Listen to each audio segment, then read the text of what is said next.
The sun hadn't cleared the ridge when Coulter Vaughn heard the horses go nervous. He was halfway across the yard, boots still wet from creek water, rifle loose in one hand. The kind of morning where the air tasted like copper and coming snow. His foreman, Dutch Caraway, was already moving toward the main stable, hand on his sidearm, and that told Coulter everything he needed to know. Dutch didn't spook easy. "Someone's in the back barn," Dutch said without turning. His voice carried that flat certainty of a man who'd seen enough trouble to recognize its shape in the dark. Coulter nodded once and moved past him. No hurry in his stride, but no hesitation either. This was his land. 30,000 acres of it, running from the cottonwood breaks all the way to the limestone bluffs where the Yellowstone cut through. Men worked this ground because he paid better than anyone else in the territory, and they stayed because Coulter Vaughn didn't tolerate chaos. Order mattered, structure, control. The back barn was older than the rest, built when this was still wild country, and a man counted himself lucky to keep his scalp. Coulter used it mostly for hay storage now, equipment that didn't earn its keep. The door hung crooked on its hinges. He pushed it open with the barrel of his rifle. The woman, he corrected himself, was pressed into the corner behind a stack of rotted crates, and she had a gun, not pointed at him, but not pointed away either. Revolver. Looked like a Colt, maybe .38. Her hands shook hard enough that he could see it from 10 feet away. She was young, maybe 25. Dark hair tangled and filthy, dress torn at the shoulder, boots that had walked through hell and kept going. But her eyes, Christ, her eyes were old. The kind of old that came from watching everything you trusted turn to ash. "Easy," Coulter said. He didn't lower the rifle. "You're on private land. I know whose land it is." Her voice cracked, but she didn't look away. "Everyone knows Vaughn land." "Then you know I've got 30 men within shouting distance who'll come running if I need them. I'm not here to cause trouble. People who aren't causing trouble don't usually hide in my barns with loaded weapons." She flinched at that, and for a second he thought she might bolt. But she held her ground, gun still trembling in her grip. "I just need one night, maybe two. Then I'm gone." Running from something? Someone. Coulter studied her. He'd built his fortune on reading people, knowing when a man was bluffing about cattle prices, when a business partner was skimming profit, when a hired hand was about to turn unreliable. This woman wasn't lying. She was terrified. "Put the gun down," he said. "No. I'm not asking again. Then shoot me." She straightened up, and despite the shaking, despite the exhaustion written into every line of her body, there was something fierce in the way she held herself. "Because I'm not putting it down until I know you're not going to drag me back to Fort Ashby." Fort Ashby.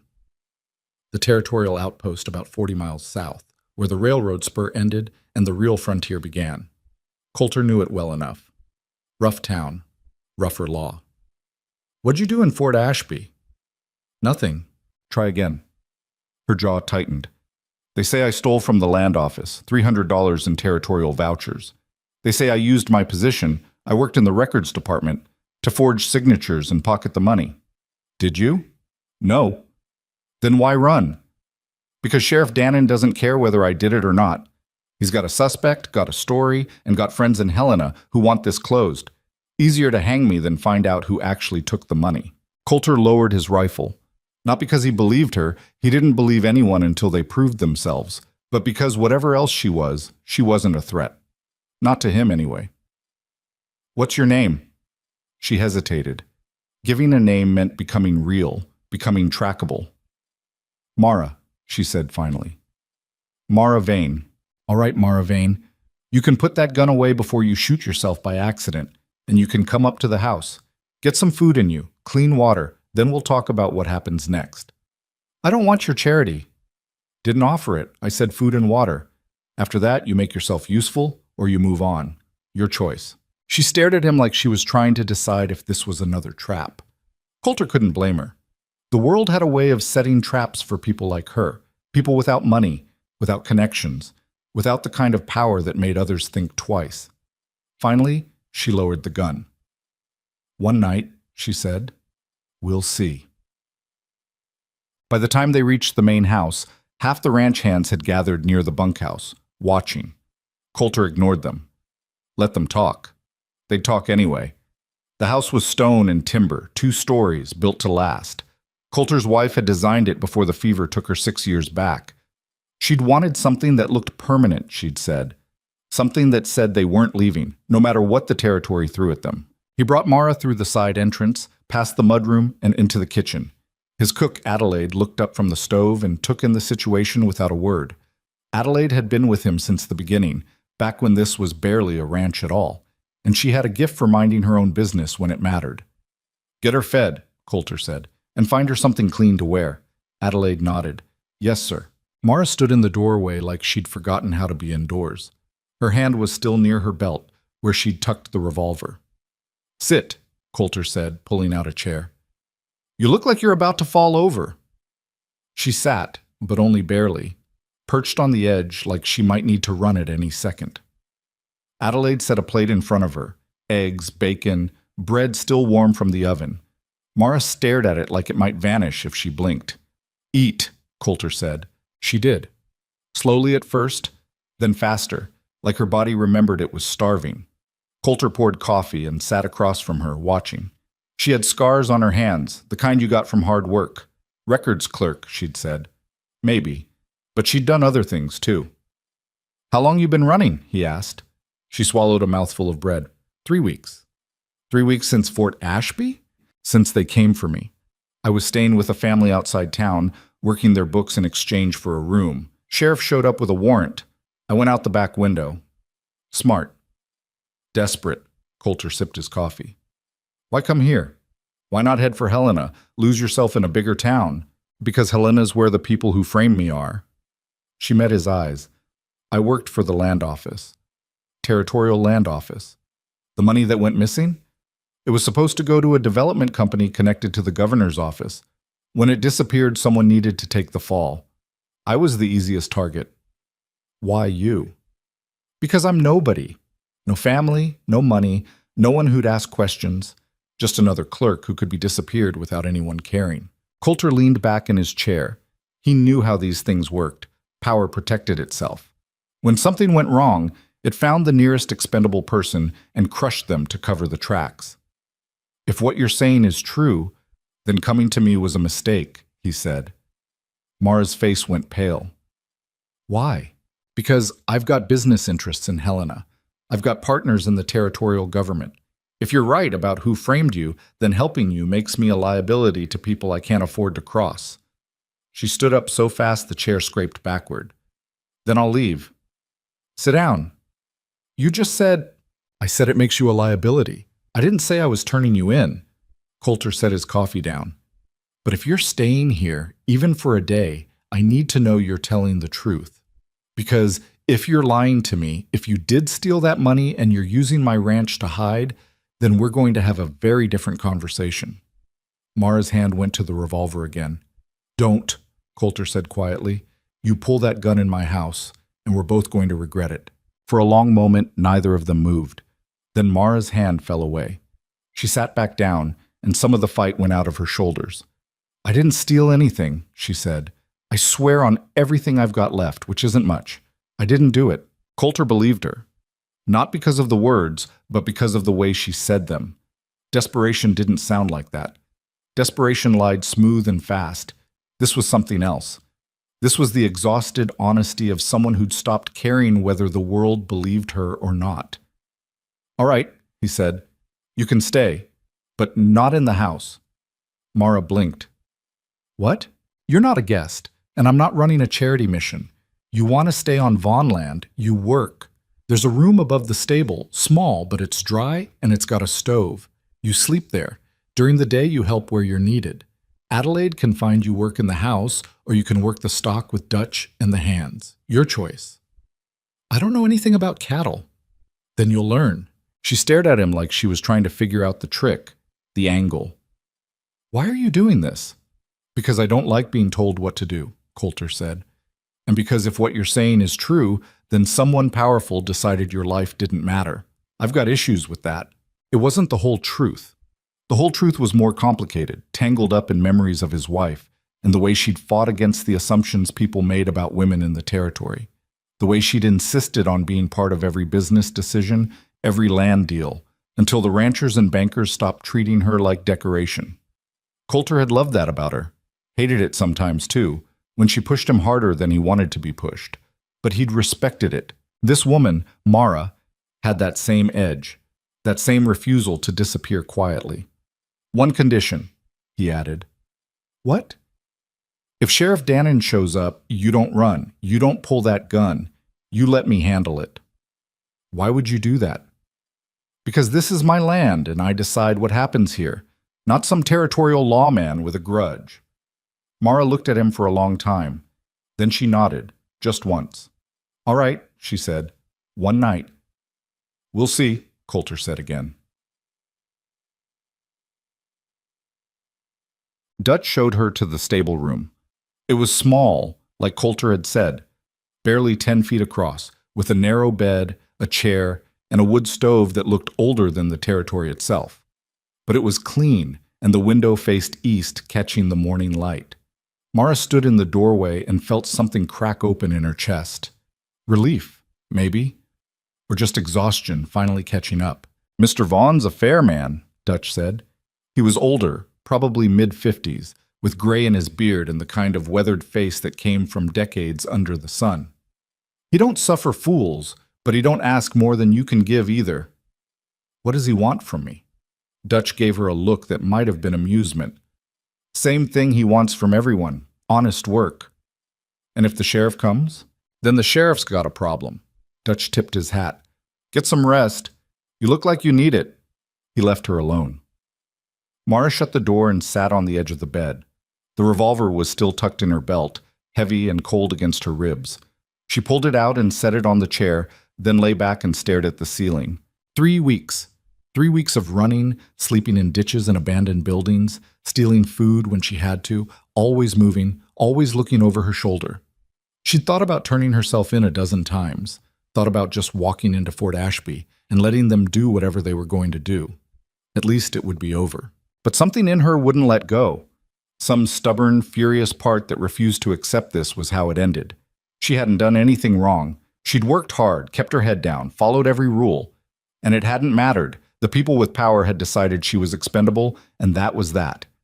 Except now she was here, on Vaughn land, under the protection of a man who had more power than anyone she'd ever met, and who'd just told a fugitive she could stay. Mara didn't trust it, couldn't afford to. But for the first time in 3 weeks, she let herself close her eyes without expecting to wake up in chains. She woke to someone pounding on the door. Mara sat up fast, hand reaching for the gun. The light outside was different, late afternoon, maybe early evening. She'd slept for hours. Miss Vane, Adelaide's voice. Mr. Vaughn wants you at the house. Mara's heart kicked. Why? Didn't say, but you'd best come now. Mara strapped the gun back to her belt and followed Adelaide across the yard. The ranch was bigger than she'd realized. Past the main house and barns, there were corrals, storage buildings, a bunkhouse that looked like it could sleep 20 men. Horses everywhere, some of the finest she'd seen. Coulter was in his study, standing near the window. He turned when she came in. Sheriff Dannon's on his way, he said. No preamble. One of my men spotted him about an hour south. He's got 3 deputies with him. Mara's stomach dropped. I'll leave. No, you won't. He'll arrest me. Not on my land. Coulter's voice was flat, final. But we need to be smart about this. Dannon's not going to ride up here and start a war, but he will make noise. He'll demand I turn you over, say I'm harboring a fugitive. If I refuse outright, he'll go to Helena, make it an official problem. So what do we do? Coulter picked up a folder from his desk. We make you legitimate. What? He held out the folder. Inside were papers, some kind of contract. Mara scanned the first page, her mind struggling to catch up. Employment agreement. Mara Vane, records manager, Vaughn Cattle Company. You're hiring me? She said. Already did. You signed this 2 weeks ago, according to the date. You've been working inventory and stock records, reporting directly to me. Salary's $40 a month, plus room and board. Mara stared at him. This is fraud. This is business. Dannon doesn't have jurisdiction over private employment disputes. If he wants to arrest you, he'll have to prove you're a fugitive first. But if you're a documented employee of a registered territorial business, That gets a lot harder. He'll know it's fake. Probably. But he won't be able to prove it. Coulter met her eyes. You want to run? Go ahead. I won't stop you. But if you stay, we do this my way. Understand? Mara looked down at the contract. The handwriting was neat, official. Someone had put real work into this forgery. Why are you doing this? She asked again. Because I don't like bullies, Coulter said. And because you're right about one thing. Someone powerful decided you didn't matter. I've got enough power to make them reconsider. Mara took the folder. Her hands were shaking again, but not from fear this time. All right, she said. What do I do when he gets here? You don't do anything. You stay in the stable, keep your head down, and let me handle it. Dannon's going to bluster and threaten, but he won't push too hard. He's not stupid. And if he does push? Coulter's smile didn't reach his eyes. Then he'll find out why people don't push Coulter Vaughn. Sheriff Marcus Dannon arrived just after sunset, riding at the head of a group that included 3 deputies and a man Mara didn't recognize. They came up the main road like they owned it, horses kicking up dust. Coulter met them in the yard. He didn't bring any of his men, didn't carry a weapon. Just stood there with his arms crossed, waiting. Dannon was a big man, thick through the chest and shoulders, with a face that looked like it had been carved from stone and left out in the weather too long. The kind of lawman who'd learned his job through violence and never bothered with the finer points. Vaughn, he said, not bothering to dismount. Sheriff, I'm looking for a woman, Mara Vane. Got word she might have come this direction. A lot of people come this direction. It's a big territory. Don't play games with me. Dannon's hand rested on the butt of his sidearm. I know she's here. Got a witness saw her heading north toward your land 3 days ago. Who's the witness? That's not your concern. It is if you're asking me to turn over one of my employees based on someone's word. Dannon's eyes narrowed. Employee? Coulter nodded toward the house. Dutch appeared a moment later, carrying the folder. He handed it to Coulter, who held it up. Mara Vane, records manager. Been working for me for 2 weeks now. You want to arrest her, you'll need more than a witness who might have seen someone who might have looked like her. Dannon dismounted. He was taller than Coulter, but Coulter didn't move. The sheriff stepped closer, close enough that Mara, watching from the stable window, could see the anger in his face. You're harboring a fugitive, Dannon said. I'm employing a records clerk. She stole from the territorial government. Prove it. I've got a warrant. Show me. Dannon pulled a folded paper from his coat. Coulter took it, read it over slowly. Then he handed it back. This warrant's for Mara Vane, suspected of theft in Fort Ashby. It doesn't say anything about Vaughn land, and it doesn't give you authority to search private property without cause. I've got cause. She's here. So you say. But I've got employment records that say she's been here longer than your warrant's been active, which means either your timeline's wrong or your witness is lying. Coulter's voice stayed level, but there was steel underneath. Either way, Sheriff, you're on my land making accusations you can't back up. I suggest you leave before this becomes an issue. Dannon's hand tightened on his gun. For a second, Mara thought he might actually draw, but then one of the deputies leaned in, whispered something, and Dannon's jaw worked like he was chewing leather. This isn't over, he said. Never thought it was. The sheriff swung back into his saddle. You're making a mistake, Vaughn. Protecting her. People in Helena aren't going to like this. People in Helena can take it up with me directly. Dannon stared at him for a long moment. Then he spurred his horse and rode out, his men following. Coulter stood in the yard until they were gone. Then he turned and walked back toward the house, his expression unreadable. Mara found him in the study an hour later. He was pouring whiskey, his movements precise and controlled. You shouldn't have done that, she said from the doorway. Done what? Stood up to him. Faked those papers. Put yourself between me and the law. Coulter handed her a glass. She took it, surprised. I didn't do it for you, he said. I did it because Dannon's a thug with a badge, and I don't take well to thugs telling me how to run my business. Still, you've made an enemy. Had plenty of those before you showed up. He sipped his whiskey. Dannon'll go back to Fort Ashby, make noise, maybe send a complaint to Helena. But he won't come back here. Not unless he's got something stronger than a witness who saw someone who might have been you. And if he gets something stronger, then we'll deal with it. Coulter set his glass down. You're safe here, Mara. long as you want to be. She wanted to believe him, wanted to believe that this place, this man, could actually keep her safe from the machinery grinding toward her. But she'd learned the hard way that safety was temporary, that power shifted, that promises broke. "Why are you really doing this?" she asked. "And don't tell me it's because you don't like bullies." Coulter was quiet for a moment. Then he said, "My wife used to say that the measure of a man wasn't what he did when people were watching. It was what he did when no one would know the difference." He looked at her. "You came to my land asking for help. I could have turned you away, and no one would have blamed me. But I would have known, and that would have mattered." Mara felt something tighten in her throat. "Your wife sounds like she was smart." She was. Too smart for me most days. What happened to her? Fever. 6 years ago. Started as a cough, turned into pneumonia. Doctor came from Helena, but by the time he got here, Coulter's voice trailed off. "She died in that bedroom upstairs. Told me with her last breath that I'd better not turn into one of those bitter old ranchers who forgot what it meant to be decent."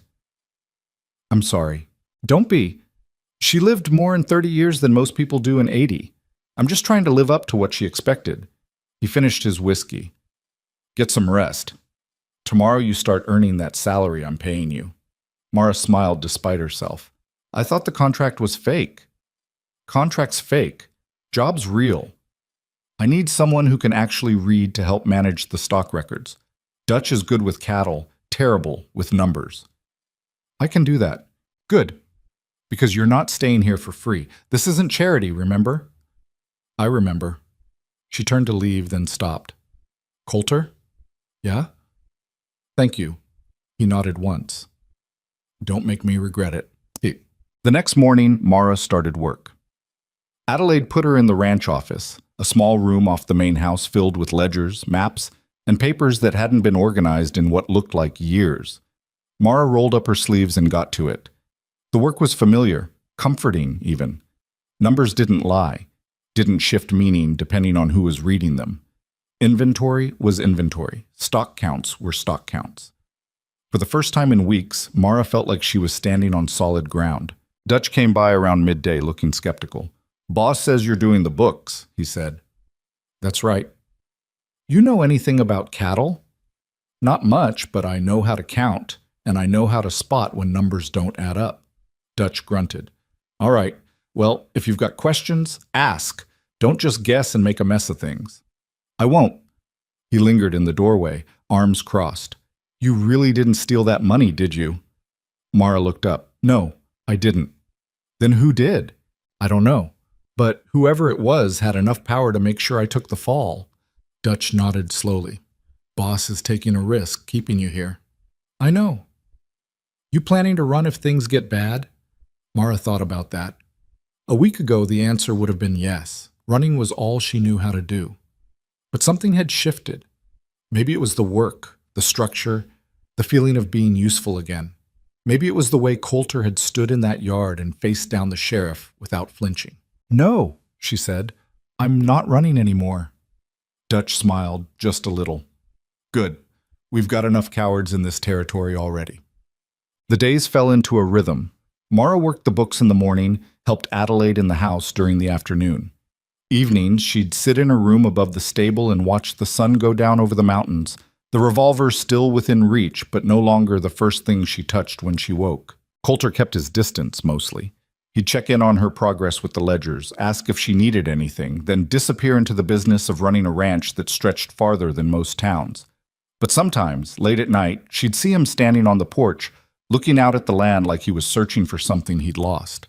They didn't talk much. Didn't need to. But 3 weeks after she'd arrived, Coulter found her in the stable and said, "You ever shoot that gun, or do you just carry it for show?" Mara looked up from the saddle she was oiling. "I've shot it." "How well?" "Well enough." "Prove it." He took her out to the rifle range the hands used for practice, set up bottles on a fence post, handed her the revolver. "Show me," he said. Mara checked the chamber, raised the gun, and fired. The first bottle exploded, then the second. The third shot went wide. Coulter didn't say anything, just set up more bottles. They spent the next hour shooting. Coulter didn't teach so much as correct, adjusting her stance, her grip, the way she sighted down the barrel. He was patient but demanding, the kind of teacher who expected you to get it right because anything less was wasting both your time. By the end, Mara was hitting more than she missed. Better, Coulter said, but you're still flinching. You expect the kick before it happens. Hard not to. You learn not to, otherwise you'll never hit what you're aiming at when it matters. He reloaded and handed her the gun again. This time, when she fired, she didn't flinch. The bottle shattered clean. Coulter nodded. Good. Now do it again. They kept at it until the light started to fade. When they finally walked back toward the house, Mara's arm ached and her ears were ringing, but she felt something she hadn't felt in a long time. Strong.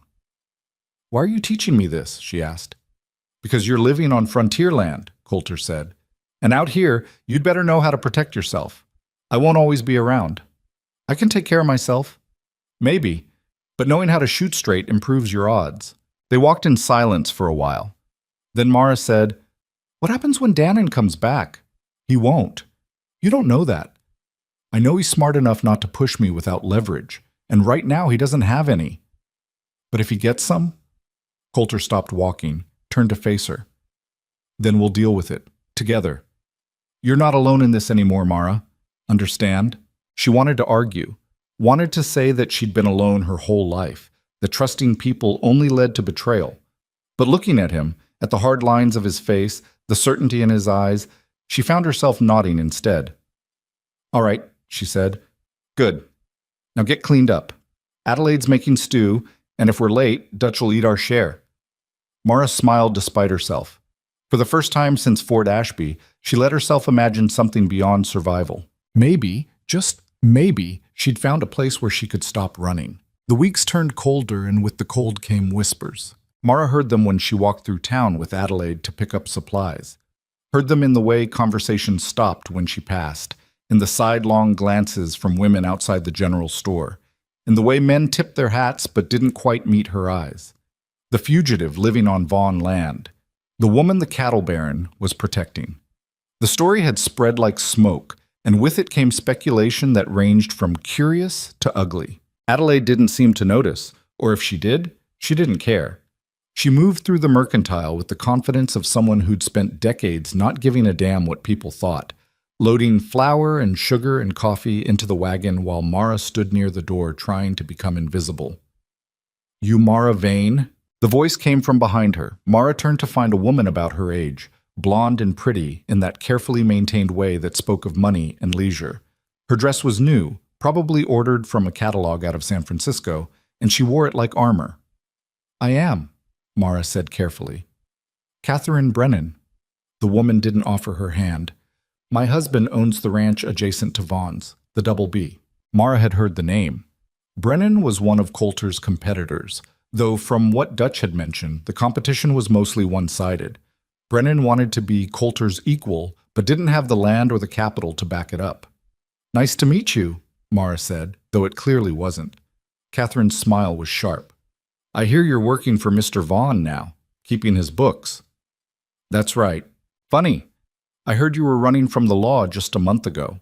Amazing how quickly circumstances can change when you've got the right kind of protection. Mara felt her face heat, but she kept her voice level. I'm doing honest work for honest pay. If you've got a problem with that, take it up with Mr. Vaughan. Oh, I'm sure he's very satisfied with your work. Catherine's tone made it clear what she was implying. Though I do wonder what his wife would think if she were still alive, having a woman like you living on the property. The anger came fast and hot, but Mara forced it down. Getting into a fight in the middle of the mercantile wouldn't help anyone, least of all Coulter.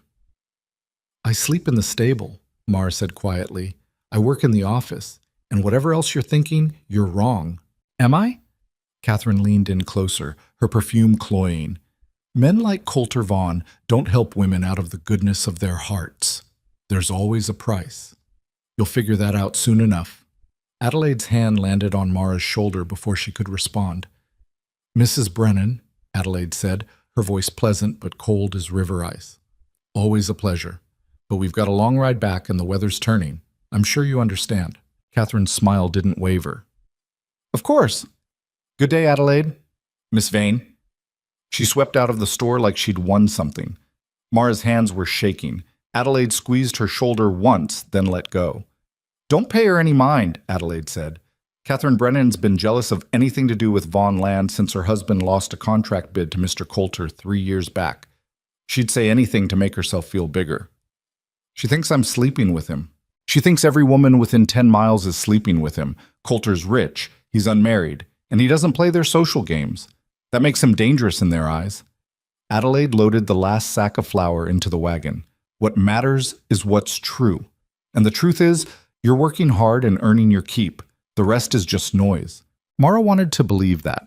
But as they rode back to the ranch, she couldn't shake the feeling that Catherine Brennan's words carried more weight than noise.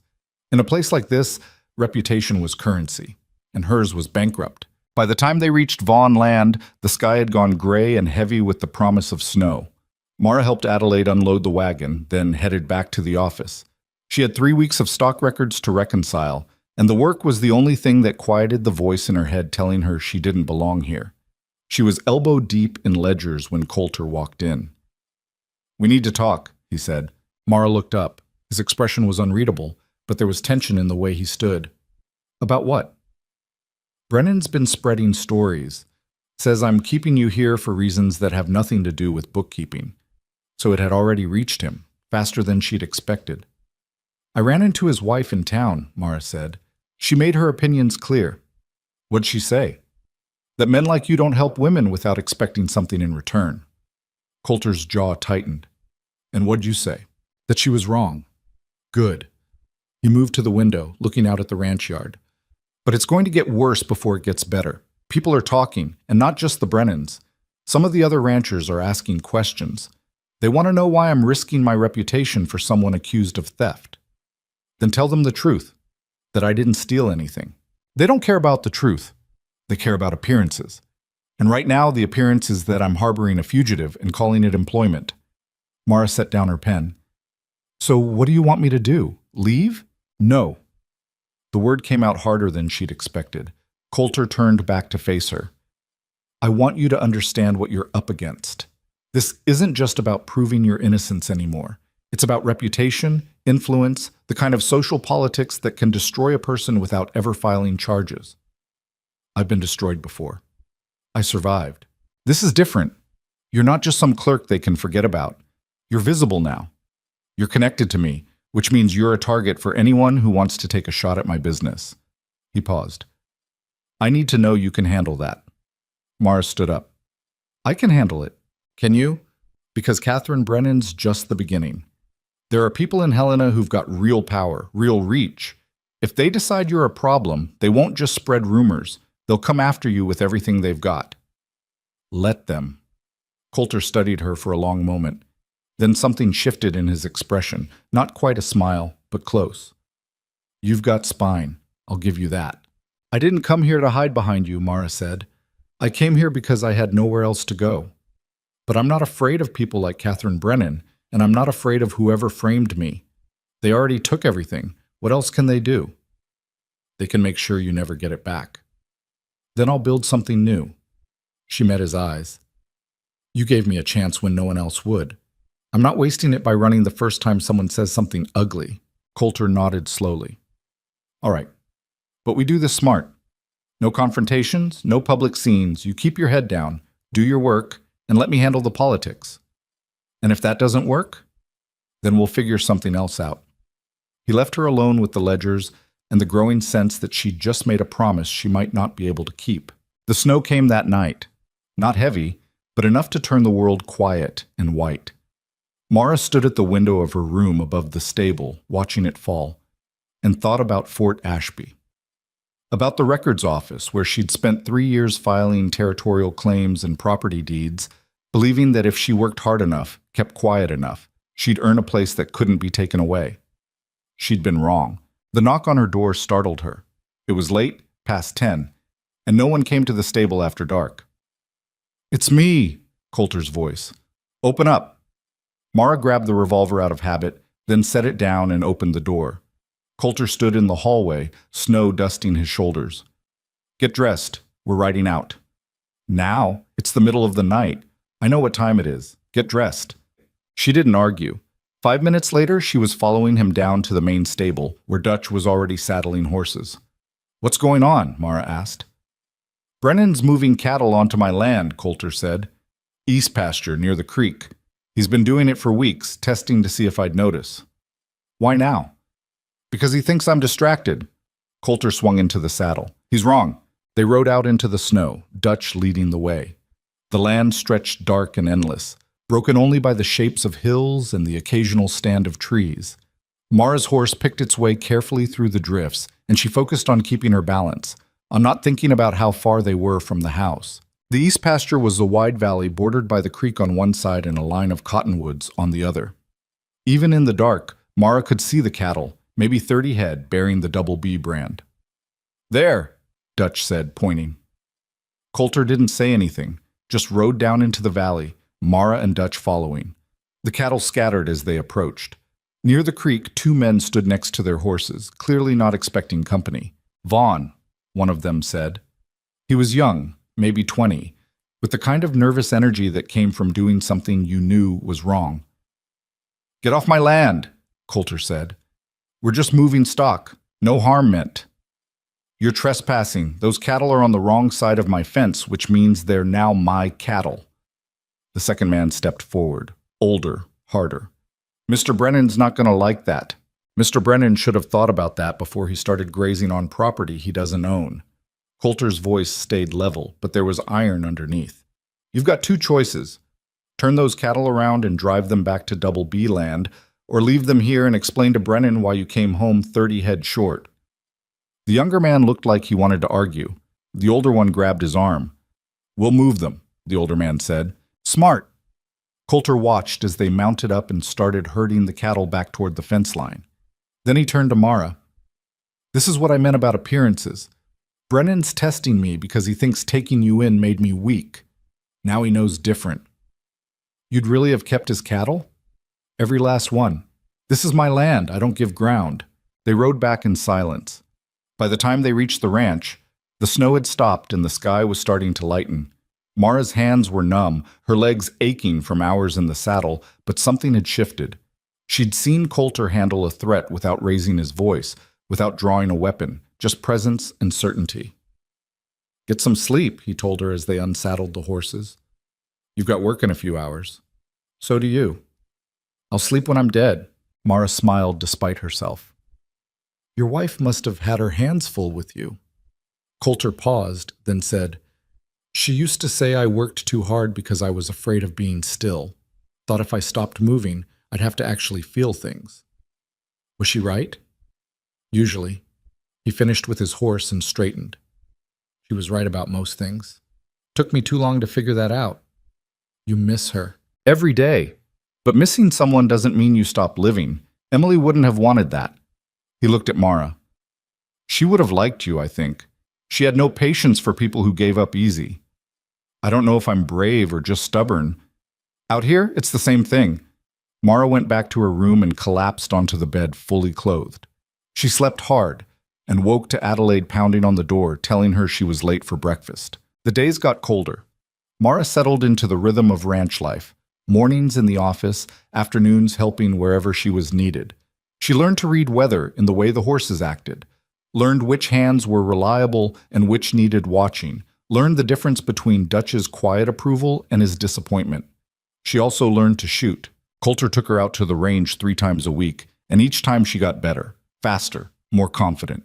The revolver stopped feeling like dead weight and started feeling like an extension of her hand. You're a natural, Dutch said one afternoon, watching her put 6 rounds through a target at 30 yards. I'm motivated.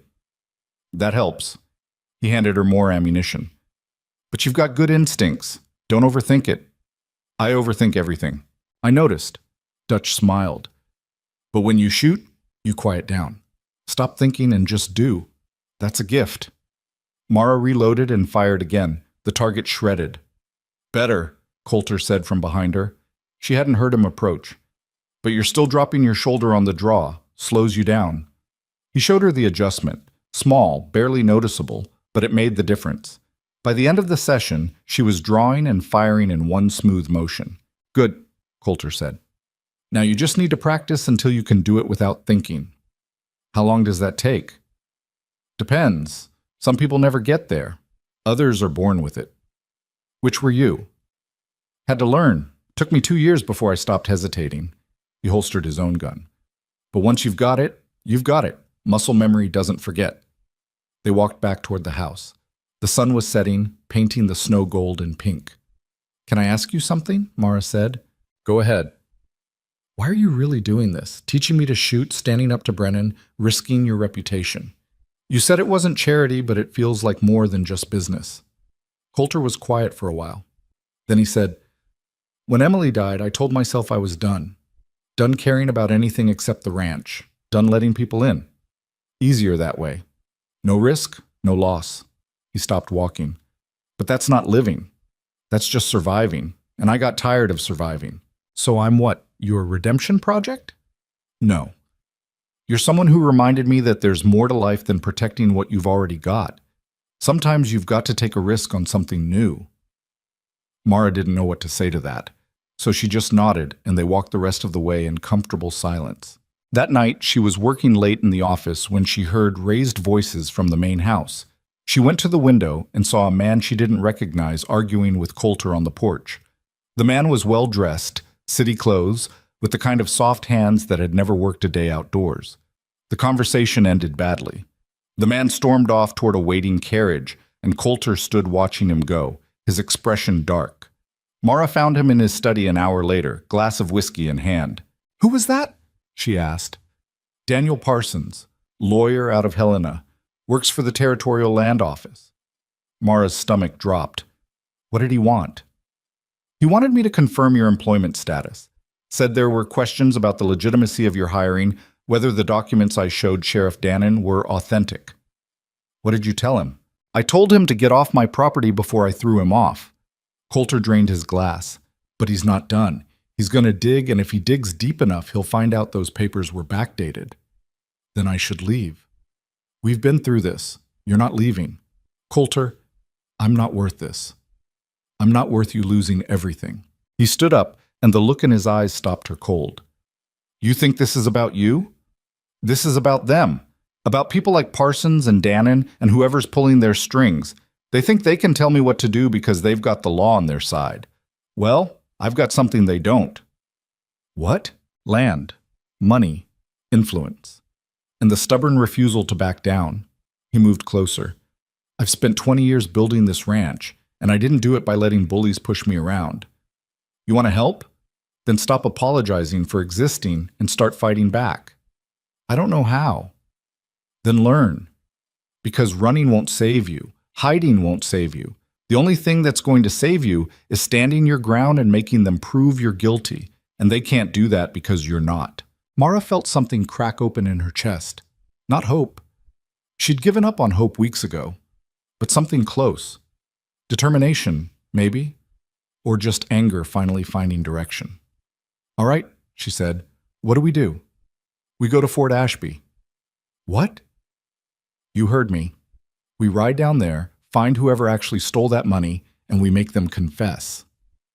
That's insane. They'll arrest me the second I set foot in town. Not if you're with me, and not if we do this right. Coulter pulled out a map. The land office keeps records of every transaction. If someone embezzled $300, there's a paper trail. We just need to find it. You think they'll let us walk in and look at their files?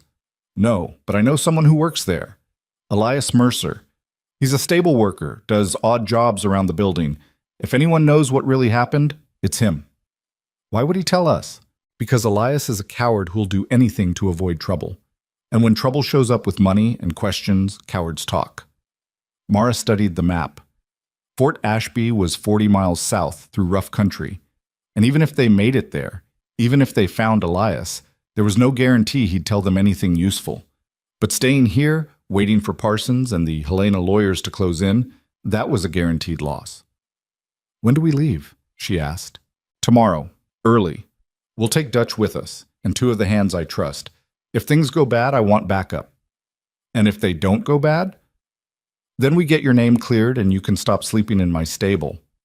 Mara almost smiled. I don't mind the stable. Well, I mind people thinking I'm the kind of man who makes his employees live with the horses. Even if those employees are accused fugitives. Especially then. They spent the rest of the night planning. routes, timing, what to do if they ran into Dannon or his deputies. By the time Mara headed back to her room, the sky was starting to lighten and she was running on coffee and nervous energy. She packed what little she had, extra clothes, the revolver, ammunition. Then she sat on the edge of the bed and let herself feel the fear she'd been pushing down all night. Going back to Fort Ashby was suicide. Even with Coulter's protection, even with a plan, there were 100 ways this could go wrong. She could end up in chains, or dead, or worse. But staying here meant living under the shadow of someone else's crime for the rest of her life. And Mara was done with that. She checked the revolver one more time, made sure it was loaded, and tried to sleep. When Coulter knocked on her door 3 hours later, she was already dressed and waiting. Dutch had the horses ready. 2 of the ranch hands, men named Carson and Webb, both solid and reliable, were mounted and armed. They looked grim but determined, the kind of men who'd follow Coulter into hell if he asked. "You sure about this?" Dutch asked as they rode out. "No," Coulter said, "but we're doing it anyway." They made good time through the morning, following trails that skirted the main roads. Coulter wanted to avoid attention, and the fewer people who saw them heading toward Fort Ashby, the better. Around midday, they stopped to rest the horses near a creek. Mara dismounted and stretched, her legs already sore from hours in the saddle. Carson came over, offered her water from his canteen. "You ever been in a fight, Miss Vane?" "Not the kind you're thinking of. Might want to stay behind us if things get rough.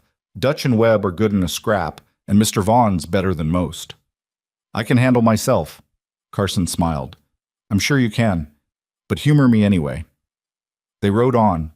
The land changed as they moved south, less open range, more settlements and farms, signs of civilization creeping in at the edges.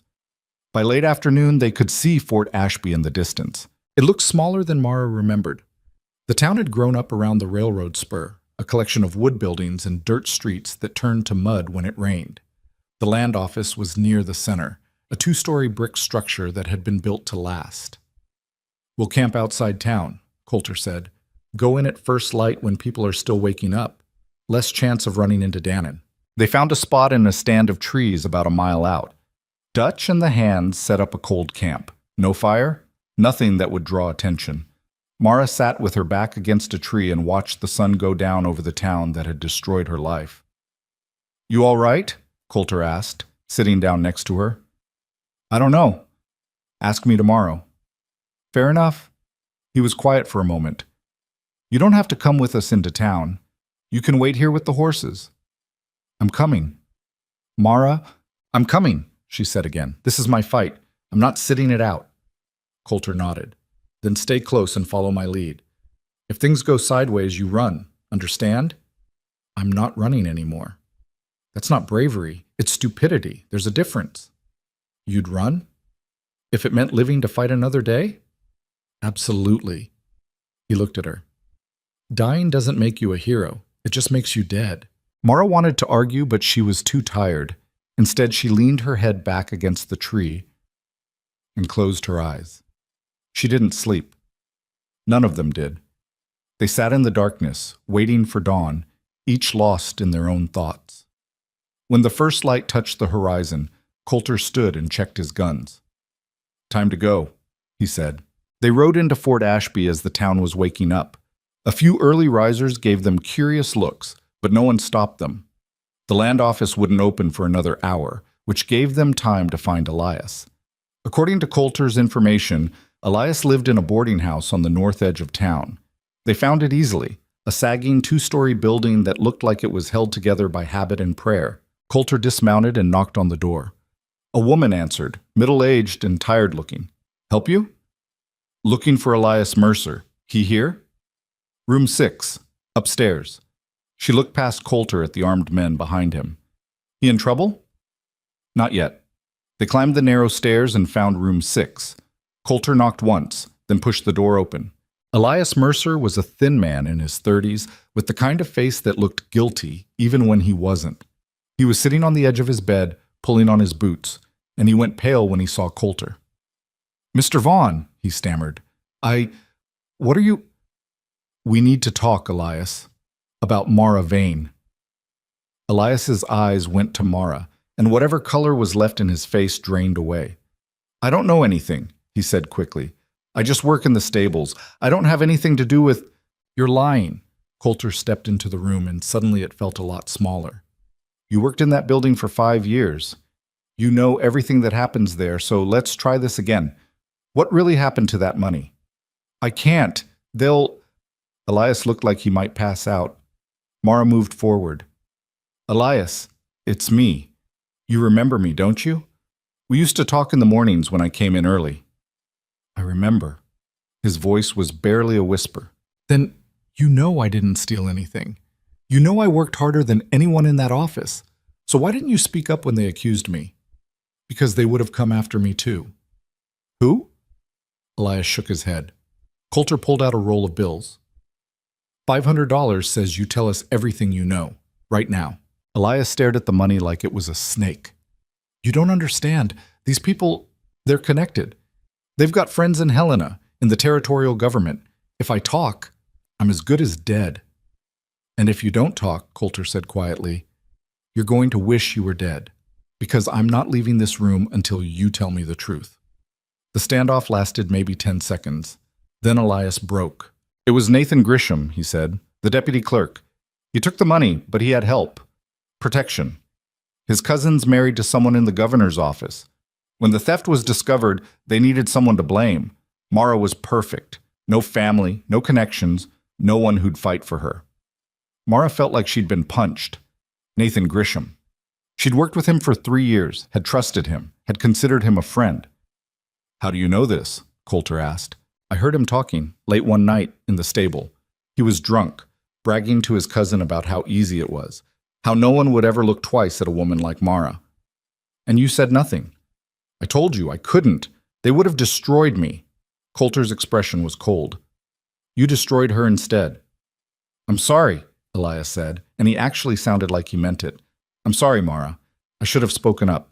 I know that, but I was scared.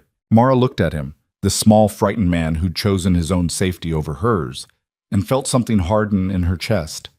You're going to make this right, she said. How? You're going to testify. You're going to tell the sheriff, the land office, anyone who'll listen, exactly what you just told us. They'll kill me. Maybe. But if you don't, I will. She meant it. Elias could see that she meant it. All right, he said finally. All right, I'll talk. Coulter kept Elias talking for another 20 minutes, extracting every detail the man could remember. Names, dates, conversations overheard in hallways and stables.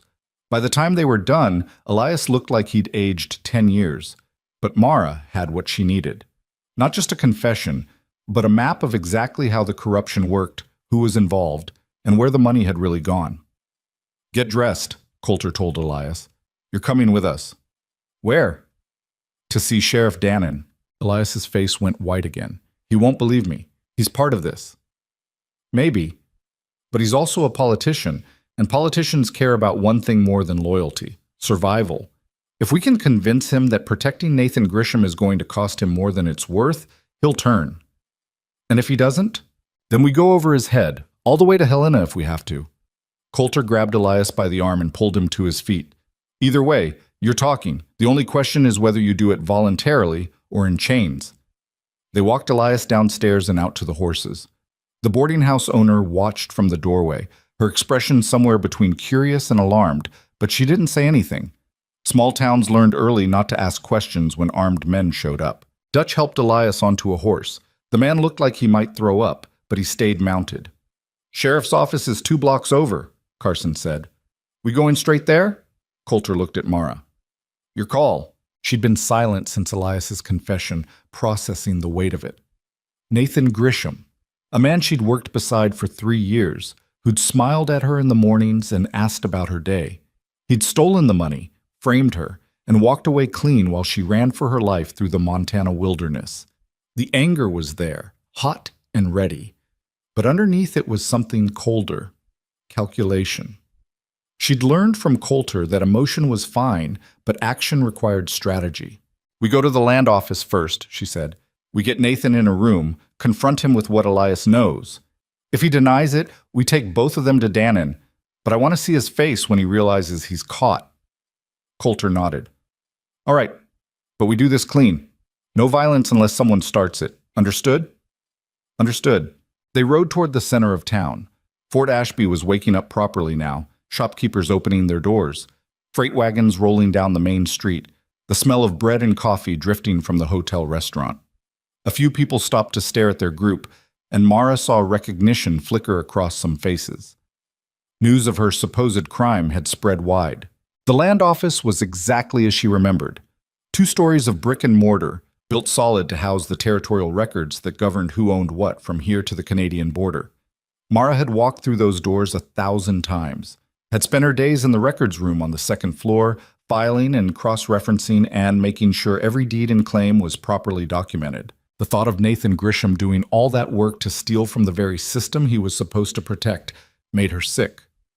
They dismounted and tied the horses. Coulter posted Webb outside to watch the street. "Anyone comes asking questions? You don't know anything," Coulter told him. "We're just here on business." "Yes, sir." Inside, the main floor was quiet. A clerk Mara didn't recognize sat at the front desk, sorting through mail. He looked up as they entered, and his eyes widened when he saw Mara. "You can't be here," he stammered. "There's a warrant." "We're here to see Nathan Grisham," Coulter said, his voice carrying the kind of authority that didn't invite argument. "Where is he?" "Upstairs, records room, but You need to sit there and keep quiet." Coulter dropped a gold piece on the desk. "We'll be done in 10 minutes." The clerk stared at the money, then nodded quickly. They climbed the stairs, Elias between Dutch and Carson like a prisoner. Mara's heart was pounding, but her hands were steady. She'd practiced this moment 100 times in her head during the weeks at the ranch. What she'd say, how she'd say it, but now that it was real, the words felt insufficient. The records room looked exactly the same. Rows of filing cabinets, tall windows letting in morning light, the smell of paper and ink and old leather. And there, at the main desk, was Nathan Grisham. He was younger than Mara, maybe 28, with neat hair and clean hands and the kind of earnest expression that made people trust him. He looked up when they entered, and for a split second Mara saw genuine surprise, then recognition, then fear. "Mara," he said, standing up so fast his chair toppled backward. "What are you? You shouldn't be here." "Sit down, Nathan," Coulter said. "Who are you?" "Coulter Vaughn. I own the ranch where Mara's been working, and we need to have a conversation about $300 that went missing from this office." Nathan's face went through several expressions: confusion, denial, calculation, before settling on something that might have been indignation. "I don't know what you're talking about. The theft was investigated. Mara was responsible. There's a warrant. There's a lie," Mara said, stepping forward, "and you're the one who told it." "That's ridiculous. I had nothing to do with—" "Elias," Coulter said quietly. Elias stepped into view, and all the color drained from Nathan's face. "Tell him what you told us," Coulter said. Elias looked like he wanted to run, but Dutch's hand on his shoulder kept him in place. "I heard you," Elias said, his voice shaking. "That night in the stable. You were drunk, talking to your cousin. You said framing Mara was easy. Said no one would look twice at someone like her." Nathan's mouth opened and closed like a fish. "You're lying. He's lying. This is extortion." "Save it," Coulter said. "We know about your cousin. We know about the connections in Helena. And we know you took that money and let Mara hang for it. You can't prove anything. Maybe not yet, but here's what's going to happen. You're going to write out a full confession, every detail, how you took the money, how you covered it up, who helped you, and you're going to sign it in front of witnesses." Nathan laughed, but it sounded hollow. "Why would I do that?" "Because if you don't, we're taking this to every newspaper between here and Helena. We're going to make sure everyone knows what you did, your name, your family's name, your cousin's name. And when we're done, you won't be able to show your face in this territory without people spitting at you." "You're bluffing." "Try me," Coulter said. "I've got money, I've got influence, and I've got nothing but time. You think your cousin's friends in Helena are going to protect you once this becomes public? Once it starts costing them politically? They'll cut you loose faster than you can blink." Mara watched Nathan's face as the reality settled in. Coulter was right. The people who'd protected Nathan had done so because it was convenient, because sacrificing Mara cost them nothing. But if the story got out, if it became a scandal, Those same people would abandon him without hesitation. I could have you arrested right now, Nathan said, but there was no conviction in it. You could try, Coulter said, but we've got 4 armed men, a witness, and a very clear idea of how this ends. So let's skip the threats and get to the part where you do the smart thing. For a long moment, nobody moved. Mara could hear her own heartbeat, could feel the weight of the revolver against her hip. She wondered if Nathan knew she was armed, if he could see the change in her from the quiet clerk who'd worked beside him to whatever she'd become in the weeks since Fort Ashby. How do I know you'll keep your word? Nathan asked finally. How do I know you won't take the confession and ruin me anyway? You don't, Coulter said. But you know for sure what happens if you don't cooperate. At least this way you've got a chance. Nathan sat down slowly. His hands were shaking as he pulled out a piece of paper and uncapped his pen.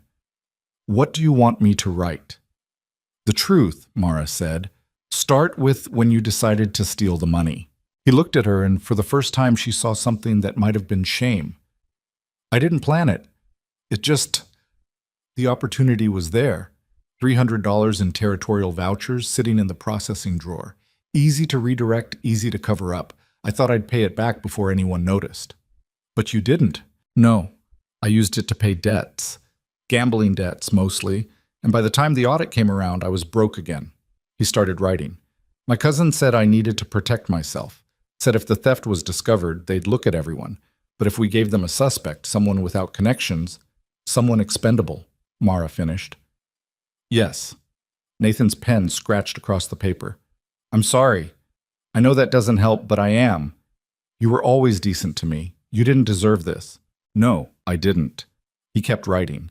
Mara watched over his shoulder, making sure he included everything. The theft, the framing, the names of everyone involved. When he was done, the confession was 3 pages long and signed with a shaking hand. Coulter read it over, then folded it carefully and put it in his coat. All right. Now we go see the sheriff. He won't do anything, Nathan said.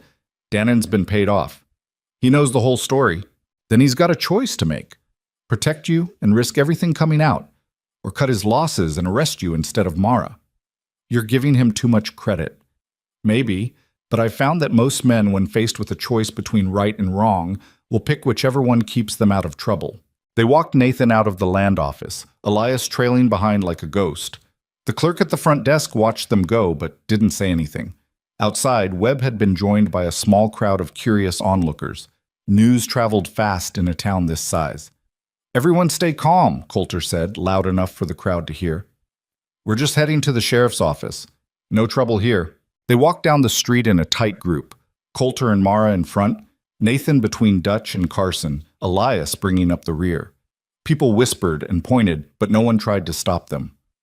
The sheriff's office was a low building near the edge of town, with bars on the windows and a faded sign out front. Mara had walked past it 1,000 times and never once thought she'd be entering as anything but a law-abiding citizen. Coulter pushed open the door without knocking. Sheriff Dannon was at his desk, going through paperwork. He looked up and froze when he saw Mara. What the hell is this? This is the end of your little arrangement, Coulter said. He pulled out the confession and dropped it on Dannon's desk. Nathan Grisham just admitted to stealing the money Mara was accused of taking. He also admitted to framing her with help from his cousin and several people in Helena. It's all there, signed and witnessed. Dannon picked up the confession like it might explode. His face went through the same progression Nathan's had: surprise, calculation, anger. This doesn't mean anything, he said finally. A forced confession isn't admissible. It wasn't forced. Nathan wrote it voluntarily in front of multiple witnesses. And if you don't believe him, we've got Elias Mercer here, who overheard the whole thing being planned. Dannon looked at Elias, who nodded miserably. Even if this is true, Dannon said, I can't just drop the charges against her. There's procedure, paperwork. Then start the paperwork, Coulter said. Because if you don't, I'm taking this confession to every newspaper in the territory. And when the story gets out, when people find out you arrested an innocent woman to protect a thief with political connections, your career is over. You're threatening me. I'm giving you a choice. Do the right thing and arrest the person who actually committed the crime, or protect him and watch your life fall apart. What's it going to be? Dannon stared at the confession for a long time. Mara could see the war playing out behind his eyes, loyalty versus self-preservation, corruption versus redemption. She didn't trust him to make the right choice. Men like Dannon rarely did. But then he stood up and called for one of his deputies. "Lock Nathan Grisham in a cell," he said. "Charge is theft of territorial funds." Nathan's face went pale. "You can't. My cousin will." "Your cousin isn't here," Dannon said flatly. "And I've got a signed confession. Deputy, now." The deputy, a young man who looked uncomfortable with the whole situation, took Nathan by the arm and led him toward the cells. Nathan didn't fight, just went quietly, all the fight gone out of him. Dannon turned to Mara. "I'll need you to make a formal statement, for the record." "What about the warrant?" Mara asked. "I'll have it withdrawn, but it's going to take time. Bureaucracy moves slow." "How much time?" "A week, maybe 2. Coulter stepped forward. "Not good enough. You clear her name today, or I start making calls to Helena.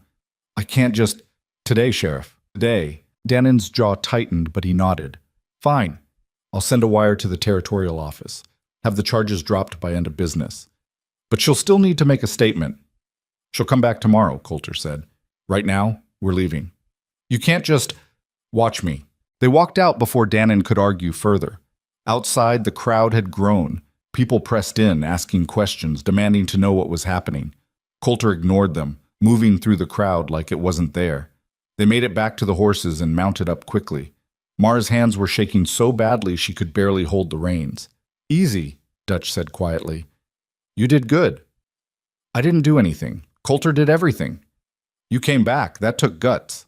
They rode out of Fort Ashby at a steady pace, not quite running, but not lingering either. Mara kept expecting someone to come after them, Dannon changing his mind, Nathan's cousin showing up with hired guns, something, but nobody followed. By midday, they were back in open country. Coulter called a halt near a creek to rest the horses and eat. Mara dismounted and walked to the water's edge. Her legs felt unsteady, like the ground might give out any second. She knelt and splashed cold water on her face, trying to process what had just happened. She was free, or would be once Dannon made good on his promise. The charges would be dropped, the warrant withdrawn. She could go anywhere, do anything. She didn't have to hide anymore. The thought should have brought relief. Instead, it just felt strange. Empty, almost. Coulter came and sat beside her. "You all right?" "I don't know. I spent 3 weeks running from this, and now it's just over. Doesn't feel real." "Give it time. These things take a while to settle in. What if Dannon doesn't follow through? What if he tears up that confession and arrests me anyway?" "He won't. He's too smart for that. He knows if he goes back on his word, I'll bury him." Coulter picked up a stone and tossed it into the creek. "You're safe now, Mara. Actually safe." She wanted to believe him, wanted to let go of the constant vigilance that had kept her alive but exhausted her to the bone. "What happens now?" she asked. "Now we go back to the ranch. You finish getting those books in order, I pay you the salary I've been promising, and we figure out what comes next." "What if I don't know what comes next?" "Then you take your time figuring it out. No rush." They sat in silence for a while, listening to the creek and the wind through the grass. Carson and Webb were tending the horses. Dutch was keeping an eye on Elias, who sat apart from the group, looking like he'd rather be anywhere else. "What are you going to do with him?" Mara asked, nodding toward Elias. "Let him go. He did what we needed. No point in keeping him. He let me take the fall for something he knew I didn't do." "I know. But he also just risked his life to set it right. That counts for something." "Does it?" Coulter looked at her. "You want justice or revenge?" "I don't know. Maybe both." "Well, you got justice. Nathan's in a cell, your name's being cleared. Revenge would mean going after everyone who stayed silent, everyone who didn't help you. But that's a long road with no end. You walk it, you'll spend the rest of your life angry." "I am angry. I know. And you've got every right to be. But don't let it eat you alive. That's what people like Nathan want. They want you broken and bitter so they can point at you and say, 'See? We were right about her all along.'" Mara pulled up a handful of grass and let it fall through her fingers. "Your wife really was smart." "Yeah, she'd tell me the same thing whenever I got worked up about something. Said anger was useful, but only if you knew when to let it go." "Did you? Let it go?" "Sometimes. Other times I held on to it too long and made myself miserable." He stood up and offered her his hand. Come on, we've got a long ride back and I'd like to be home before dark. She took his hand and let him pull her to her feet. They rode through the afternoon, the land opening up around them. Mara had made this journey in reverse 3 weeks ago, terrified and alone. Now she was heading back with something she'd thought she'd lost forever. Her name, her dignity, the possibility of a future that didn't involve looking over her shoulder. But something else had changed too, something she couldn't quite name. It had to do with the ranch, with the work, with the way Coulter had stood beside her when he had every reason not to. She'd come to Vaughn Land as a fugitive looking for shelter. She was leaving Fort Ashby as something else. What that something was, she didn't know yet. But she was starting to think maybe it didn't matter. Maybe it was enough just to have the chance to find out. They reached the ranch just as the sun was setting. Adelaide was on the porch, and the look of relief on her face when she saw them told Mara she'd been worried. "Everything go all right?" Adelaide asked as they dismounted. "Better than expected," Coulter said. "Mara's charges are being dropped. Should be official by tomorrow." Adelaide smiled. "Well, that's good news. I'll heat up supper." Mara helped Dutch and the hands put away the horses, then headed to her room above the stable. It looked exactly the same as when she'd left it that morning, but somehow it felt different. Smaller, maybe, or just temporary. She sat on the bed and realized she was exhausted, not just physically, but in a way that went deeper. The kind of tired that came from carrying something heavy for so long that you forgot what it felt like to set it down. There was a knock at the door. Mara opened it to find Coulter standing there with 2 glasses of whiskey. "Thought you might need this," he said. She took one of the glasses. "Thanks." They stood in the doorway drinking in comfortable silence. "You did good today," Coulter said after a while. "Took courage to go back there." "I was terrified the whole time." "Courage isn't not being scared. It's being scared and doing it anyway." "That's something your wife used to say?" "No, that one's all me." He finished his whiskey. "Get some rest. Tomorrow we'll figure out the next steps." "Coulter?" "Yeah?" "Thank you for everything. I don't know how to get... You don't need to thank me. Just don't disappear on me, all right? You've still got work to finish." She smiled. "I won't disappear." He nodded and left her alone. Mara closed the door and sat back down on the bed. She thought about Fort Ashby, about Nathan's face when he realized he was caught, about the weight of the confession in Coulter's coat. She thought about Elias and his cowardice, about Dannon and his calculated pragmatism, about all the ways the system had failed her and then, finally, corrected itself. Mostly, though, she thought about what came next. She was free now, could leave whenever she wanted, find work in Helena or head west to California, start over somewhere nobody knew her name or her story. But as she lay back and stared at the ceiling, she realized she didn't want to leave. Not yet. Maybe not ever. The ranch had given her something she didn't know she needed. Not just safety, but purpose. Work that mattered. People who respected her. A man who'd stood beside her when the whole world was against her and hadn't asked for anything in return. She didn't know what that meant. Didn't know if it was gratitude or something more complicated.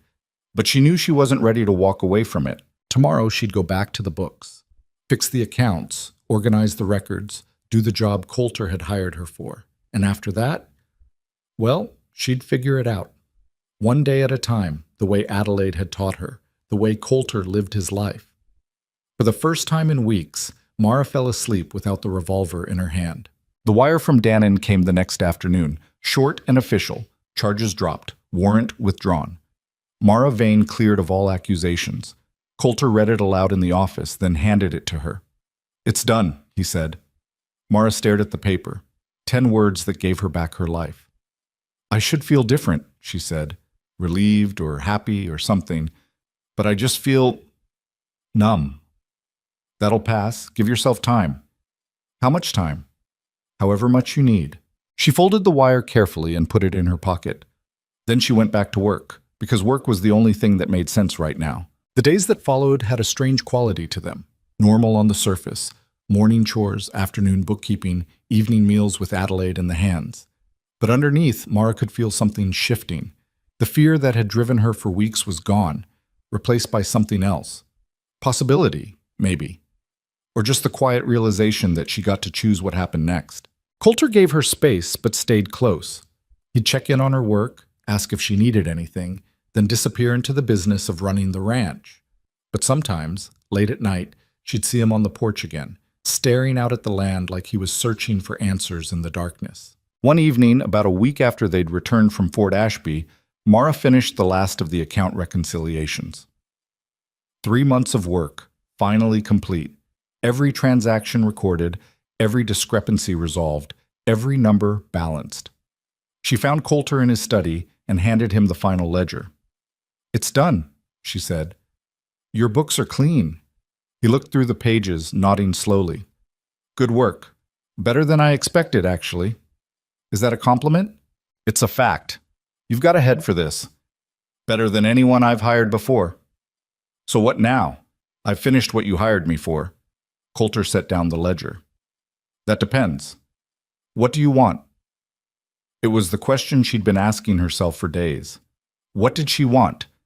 A month ago, the answer would have been simple: safety, survival, a place to hide. But now those things weren't enough. "I want to stay," she said. "If you'll have me. Not as temporary help, but as something permanent. I'm good at this work, and I think I could be useful to you, really useful." "You're already useful." "I mean beyond bookkeeping. You said it yourself. You've got business interests all over the territory. Land deals, contracts, partnerships. You need someone who can manage that, someone you can trust. I can be that person." Coulter studied her. "This isn't about gratitude, is it? You staying because you feel like you owe me?" "No. I'm staying because I want to. Because I've spent my whole life being invisible, being expendable, and here, I'm not. You see me. Adelaide sees me. Even Dutch and the hands treat me like I matter. I'm not giving that up. All right then. You've got a job. $40 a month, room and board, full partnership in managing the business side of things. We'll draw up proper papers, make it official." "Partnership? You want to be taken seriously? You need a title that makes people listen. Records clerk doesn't do that, but business manager does." Mara felt something warm spread through her chest. Not relief this time, but something closer to pride. "Thank you," she said. "Don't thank me yet. This is real work, and I'm going to expect results. You mess it up, and I'll tell you straight." "I'd expect nothing less." Coulter smiled, and it was the first time she'd seen him look genuinely pleased since she'd arrived. "Good. Then let's get started. I've got a land deal in Helena that needs reviewing, and the contracts are a mess. I'll need your eyes on them by end of week." "I'll have them ready." She left the study feeling lighter than she had in months, maybe years. She had a job, a real one, with a future attached to it. She had a place where people respected her work and valued her presence. She had, for the first time since she could remember, a reason to stay somewhere instead of run. That night, Adelaide made a special dinner: roast beef and potatoes, fresh bread, apple pie for dessert. The hands ate in the bunkhouse like usual, but Coulter invited Mara to eat with him and Adelaide in the main house. "To new beginnings," Adelaide said, raising her glass. They clinked glasses and ate, and for a while the conversation was light. Ranch business, weather predictions, which hands were shaping up and which needed watching. Normal things, easy things. But after Adelaide excused herself to clean up, Coulter poured more whiskey and said, "Can I ask you something?" "Go ahead." "When you first got here, you told me you'd be gone in a day or two. What changed?" Mara thought about it. "I guess I stopped seeing this place as somewhere to hide and started seeing it as somewhere to live. There's a difference." "Yeah, there is." Coulter swirled the whiskey in his glass. "I wasn't sure you'd stay. Figured once the charges were dropped, you'd want to get as far from Montana as possible. I thought about it, but then I realized I've spent my whole life running from things. Bad situations, bad people, bad luck. I'm tired of running. I want to stand still for once, see what happens when I do. And if something bad happens anyway, then I'll deal with it. But at least I'll deal with it on my own terms, not because I'm too scared to fight back." Coulter nodded. "Fair enough. Just know that staying here means getting tangled up in my life, my business, my problems. The Brennans aren't going away. Neither are the people in Helena who don't like how much influence I've got. You'll be caught in the middle of that." "I know, and I'm all right with it." "Why?" It was a good question. Mara didn't have a clean answer, but she tried anyway. "Because you stood up for me when you didn't have to. Because you treated me like I was worth something even when the whole world said I wasn't. And because, I don't know, maybe I'm tired of being alone." The words hung in the air between them. Coulter looked at her for a long moment, and Mara wondered if she'd said too much, revealed something she should have kept hidden. But then he said, "I know the feeling." And that was enough. The work came fast after that. Coulter handed Mara the Helena contracts he'd mentioned, and she spent 3 days going through them line by line, marking problems, asking questions, pushing back on terms that didn't make sense. The contracts were for a timber operation on the western edge of his land, trees that would be cut, milled, and shipped east on the railroad. Good money, but the terms were structured to favor the buyers in ways that would cost Coulter thousands over the life of the deal. She rewrote half of it. When she showed him the revisions, Coulter read through them without speaking. Mara stood by the window, trying not to fidget, wondering if she'd overstepped. Finally, he looked up. "You changed the payment structure. The original terms had you waiting 60 days for payment after delivery. That's too long. Ties up your capital and gives them leverage if they want to renegotiate. I changed it to 30 days with a penalty clause if they go past that. They won't like it. They don't have to like it. They need the timber, and you're the only supplier within 100 miles who can deliver the volume they want. They'll accept it, or find someone else, which they can't." Coulter smiled, not the polite kind, but the real thing. "You've got a mean streak when it comes to business. I've got a practical streak. There's a difference. Not much of one." He set the contracts down. "All right, I'll send these to Helena and see what they say. But if this works, you're handling all my contract negotiations from now on." "I can do that. I know you can. That's why I'm asking." The response came back a week later. The buyers had accepted almost all of Mara's changes, with only minor quibbling over penalty amounts. Coulter signed the revised contracts and sent them back, then came to find Mara in the office. "You just made me an extra $4,000, he said, dropping the signed papers on her desk. Mara looked up from the ledger she was updating. "Good. You can afford to pay me more." He laughed.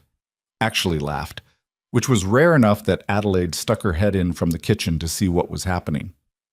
"You've got nerve," Coulter said. "I'll give you that." "I've got bills," Mara corrected, "and I know what my work's worth." "Fair enough. 60 a month starting now, but I'm going to work you harder." "I'd expect nothing less." Winter settled in properly after that. The snow came in earnest, blanketing the ranch in white that turned the world quiet and strange. The cattle had to be moved to lower pastures, hay brought out to keep them fed. The hands worked doubled shifts, and Mara found herself helping Adelaide with cooking for the crews, brewing endless pots of coffee, keeping the stoves stoked against the cold. It was hard work, but there was something satisfying about it, the rhythm of it, the way everyone pitched in without being asked, the way the ranch operated like a single living thing with everyone playing their part. Coulter worked alongside his men, which surprised her at first. Most ranch owners she'd heard of stayed inside during the worst weather, let their foremen handle it. But Coulter was out there in the snow and wind, breaking ice on water troughs, hauling hay, checking fences. He came back to the house each evening exhausted and half frozen, but he never complained. "He's always been like that," Adelaide told Mara one night while they were cleaning up after dinner. Even when his wife was alive, even when he could have afforded to hire twice as many hands, he's got to be in the middle of it. Thinks it makes him a better boss if he knows what he's asking of people. Does it? Probably. The men respect him for it anyway. They know he's not sitting warm while they freeze. What was she like? His wife? Adelaide paused in her dishwashing. Emily? She was fierce, smart as a whip and twice as stubborn. She'd go head-to-head with Coulter over anything she thought mattered, and she usually won. He loved that about her, even when it drove him crazy. How'd they meet? She was a school teacher in Helena, came out to the ranch to teach the hands' children how to read. Coulter took one look at her and that was it. Married her 6 months later. Adelaide smiled at the memory. She told him on their wedding day that she'd never be the kind of wife who sat home and looked pretty. Said if he wanted that, he'd married the wrong woman. What did he say? He said he knew exactly what he was getting into, and he wouldn't have it any other way. Adelaide's smile faded. When she died, something in him died too. Took him years to even look like he was living again. Some days, I still don't think he is. Mara thought about that conversation for days afterward. She'd seen glimpses of it, the way Coulter sometimes stared at nothing, the way he threw himself into work like he was trying to outrun something. She understood that impulse better than most. One evening, about 3 weeks into the deep cold, Coulter came to her room above the stable. She'd been reading by lamplight, trying to stay warm under 3 blankets. "Pack your things," he said from the doorway. "You're moving into the house." Mara looked up. "What? Why?" "Because it's 15 degrees below freezing, and this room barely has heat. You'll catch pneumonia out here." "I've been fine so far." "Mara, I'm not arguing about this. Adelaide's already made up the guest room. You're moving tonight. People will talk. They already think. I don't care what people think, and neither should you." His tone left no room for debate. "Get your things. I'll wait." She wanted to argue more, but the truth was the cold had been getting to her. She'd wake up most mornings with frost on the inside of the window, her breath visible even under the blankets. Moving into the main house made sense, even if it felt like accepting charity again. She packed quickly, she didn't have much, and followed Coulter across the yard. The main house was warm, properly warm, with fires in the hearths and insulation that actually worked. Adelaide showed her to the guest room on the 2nd floor. It was small but comfortable, with a real bed and a window that looked out over the eastern pastures. "Bathroom's down the hall," Adelaide said. "I put fresh towels on the chair. If you need anything else, just ask." "Thank you." "Don't thank me. Thank him. He's the one who noticed you were freezing to death out there." After Adelaide left, Mara sat on the bed and tried to process the shift. She'd gotten used to the stable, to the separation it provided. Living in the main house meant being closer to Coulter, to Adelaide, to the daily rhythms of their lives. It meant less privacy, less independence. It also meant warmth and safety, and the quiet acknowledgement that she belonged here. She unpacked her few possessions and went downstairs. Coulter was in his study, going over something by lamplight. She knocked on the doorframe. "Thank you," she said, "for the room. It's practical, not charity. Can't have my business manager dying of cold." But there was something in his voice that suggested it was more than that. "Still, I appreciate it." He nodded and went back to his work. Mara headed to the kitchen, where Adelaide was making tea. "You settling in all right?" Adelaide asked. "I think so. It's strange being inside." "You'll get used to it, and it'll be nice having another woman in the house. Gets lonely sometimes, just me and Coulter rattling around in here." They sat at the kitchen table and drank tea while the wind howled outside.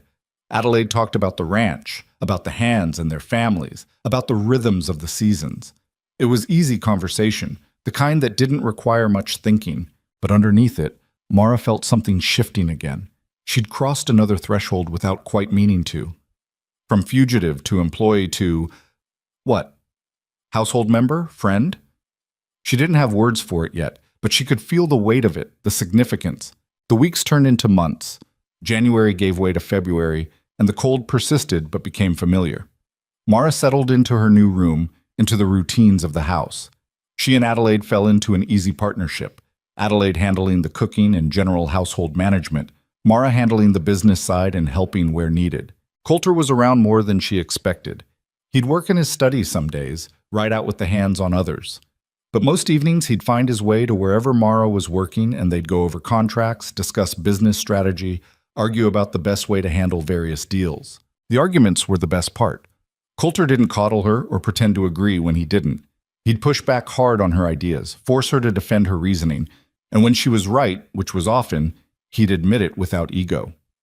"You're better at this than I am," he said one night after she'd restructured a land lease that saved him $600 a year. "I'm better at the details. You're better at the big picture. We make a good team then." "Yeah, we do." It was a simple exchange, but it stuck with Mara. They did make a good team. She'd never had that before. Someone who trusted her judgment, who valued her input, who treated her like an equal partner instead of an assistant. She was still thinking about it a few days later when Dutch came to find her in the office. "Got a problem," he said without preamble. "Brennan's boys have been cutting our fence line up north.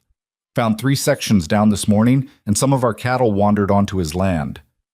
"How many cattle?" "Maybe 20 head. Not a huge loss, but it's the principle. He's testing us again." Mara set down her pen. "Where's Coulter?" "Riding the south pasture with Webb. Won't be back till tonight." "Then I'll handle it." Dutch raised an eyebrow. You sure about that? I'm the business manager, aren't I? Business includes keeping other ranchers from stealing our cattle. This might require more than business talk. Then it's good I've been practicing my shooting. Dutch grinned. All right then, saddle up. We leave in 10 minutes.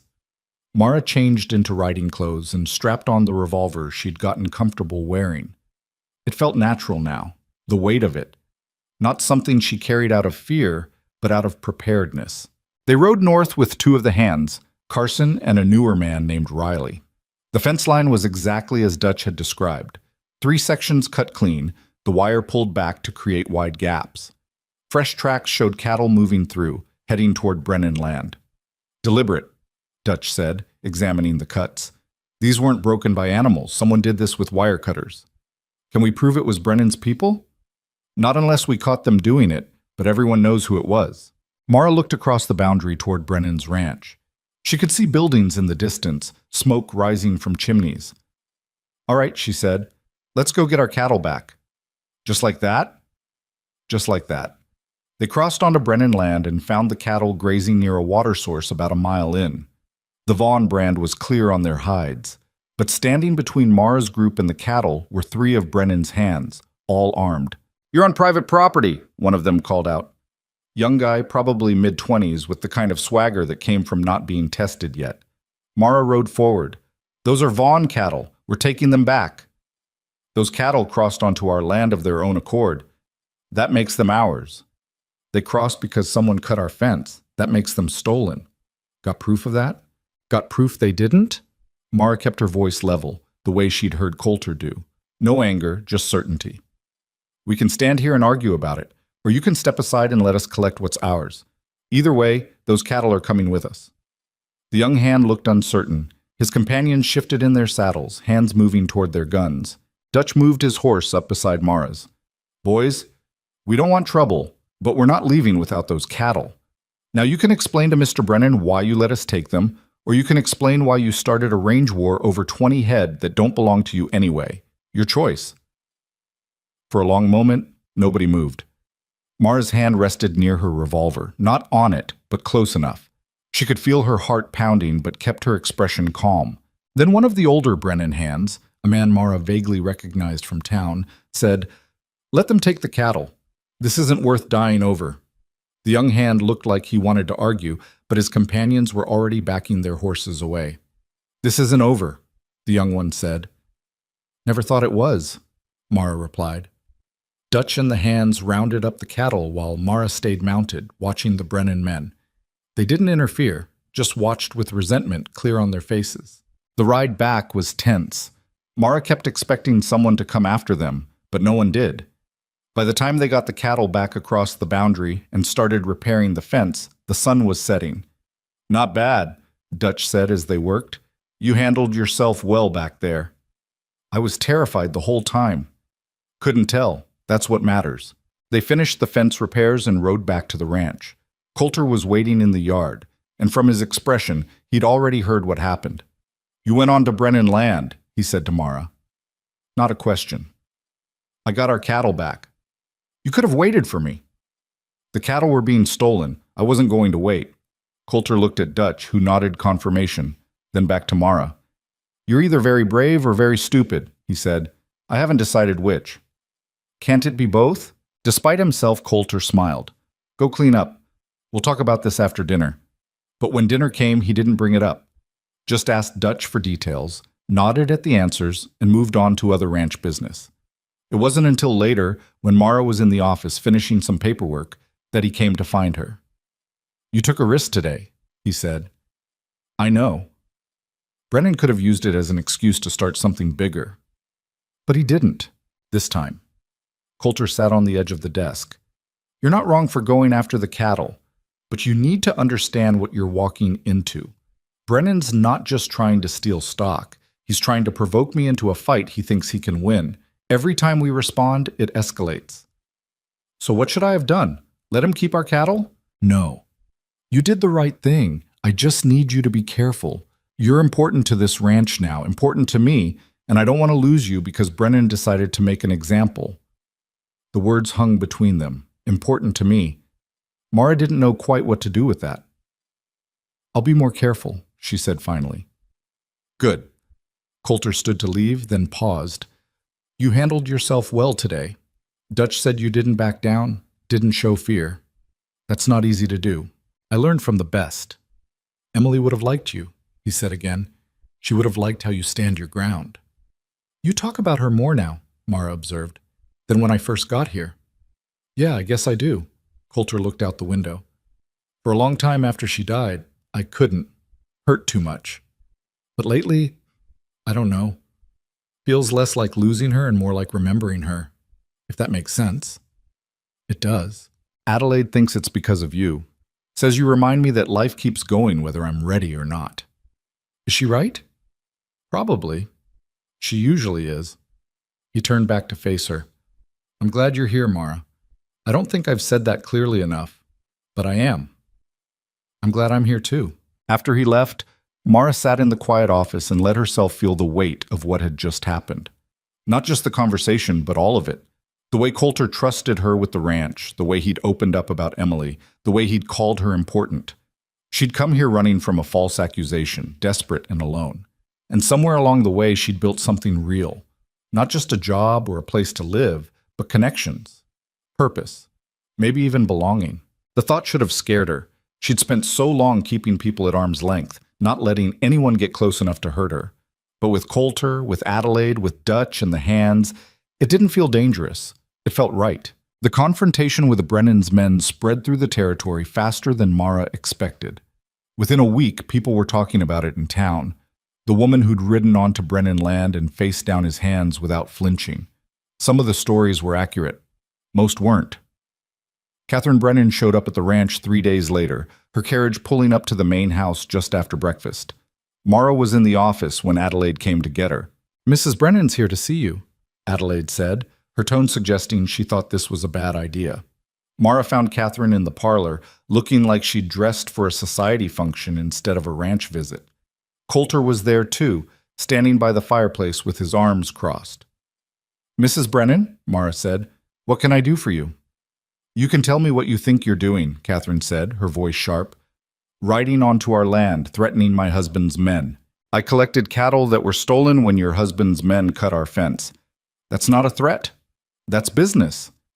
You have no proof my husband had anything to do with that fence. And you have no proof he didn't. But the cattle are back on Vaughn land where they belong, so I'd say the matter's settled. Catherine's eyes flashed. You think you're very clever, don't you? Coming here, making yourself indispensable to Coulter, playing the victim so he'll protect you. I think I work hard and earn my keep, Mara said. What you think of it doesn't concern me. It should, because people are talking about you living in this house, about how close you and Coulter have become, about what exactly you're doing to earn your position here. The implication was clear. Mara felt anger rising but kept her voice level. What I do and where I live is between me and Mr. Vaughn. Not you, not your husband, not anyone else. Everything that happens on Vaughn land affects the rest of us. Your presence here has caused nothing but trouble since you arrived. The sooner you leave, the better for everyone. That's enough, Coulter said, his voice cutting through the room like a blade. You've made your opinion clear, Mrs. Brennan. Now get off my property. Catherine turned to him. You're making a mistake, Coulter. Protecting her, giving her power over your business. People are starting to question your judgment. Let them question. My business is doing better than it has in years. My books are clean, and my contracts are solid, all because of Mara's work. So forgive me if I don't particularly care what you or anyone else thinks about it. Your wife would be ashamed. The words fell like stones. For a moment, Coulter's expression went cold in a way Mara had never seen. When he spoke, his voice was quiet but dangerous. Don't you ever speak about my wife again. You didn't know her, you don't get to invoke her memory, and you sure as hell don't get to tell me what she would or wouldn't think. Now get out. Catherine stood, her face flushed with anger and embarrassment. This isn't over. Yes, it is. And if your husband cuts my fence again, I won't send Mara to collect the cattle.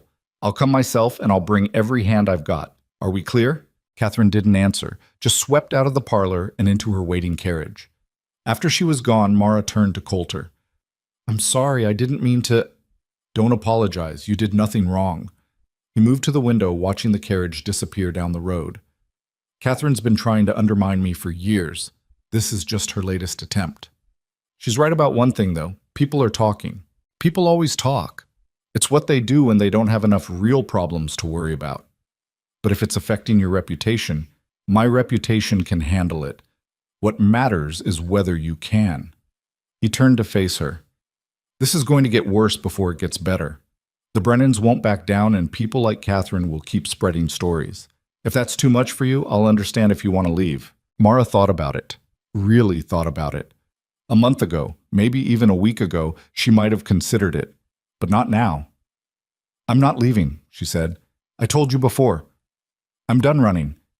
Catherine Brennan doesn't get to chase me off any more than Sheriff Dannon did. You're sure? I'm sure. Coulter nodded slowly. All right then. But we do this smart. No more confrontations with Brennan's hands unless absolutely necessary. We fix our fences, protect our stock, and handle everything else through proper channels. Agreed? Agreed. Good. Now get back to work. Those Helena contracts need your attention. Mara smiled despite herself and headed back to the office. The winter finally started breaking in early March. The snow melted slowly, revealing brown grass and muddy ground. The cattle were moved back to higher pastures, and the ranch shifted into preparation for spring, fence repairs, building maintenance, getting ready for calving season. Mara threw herself into the work, both in the office and around the ranch. She'd learned enough over the months to be genuinely useful, helping with inventory, organizing supply runs, even assisting with the cattle when extra hands were needed.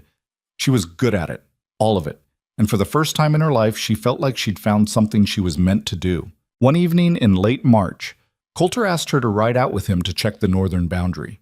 They went alone, just the two of them, following trails that wound through breaks and coulees still patched with old snow. I've been thinking, Coulter said as they rode, about expansion. There's a section of land adjacent to ours, about 5,000 acres. Good grazing, water access, connects directly to our northern pasture. The owner's looking to sell. You want to buy it? I want you to look at the numbers and tell me if it makes sense. Purchase price, maintenance costs, potential return. The whole calculation. I can do that.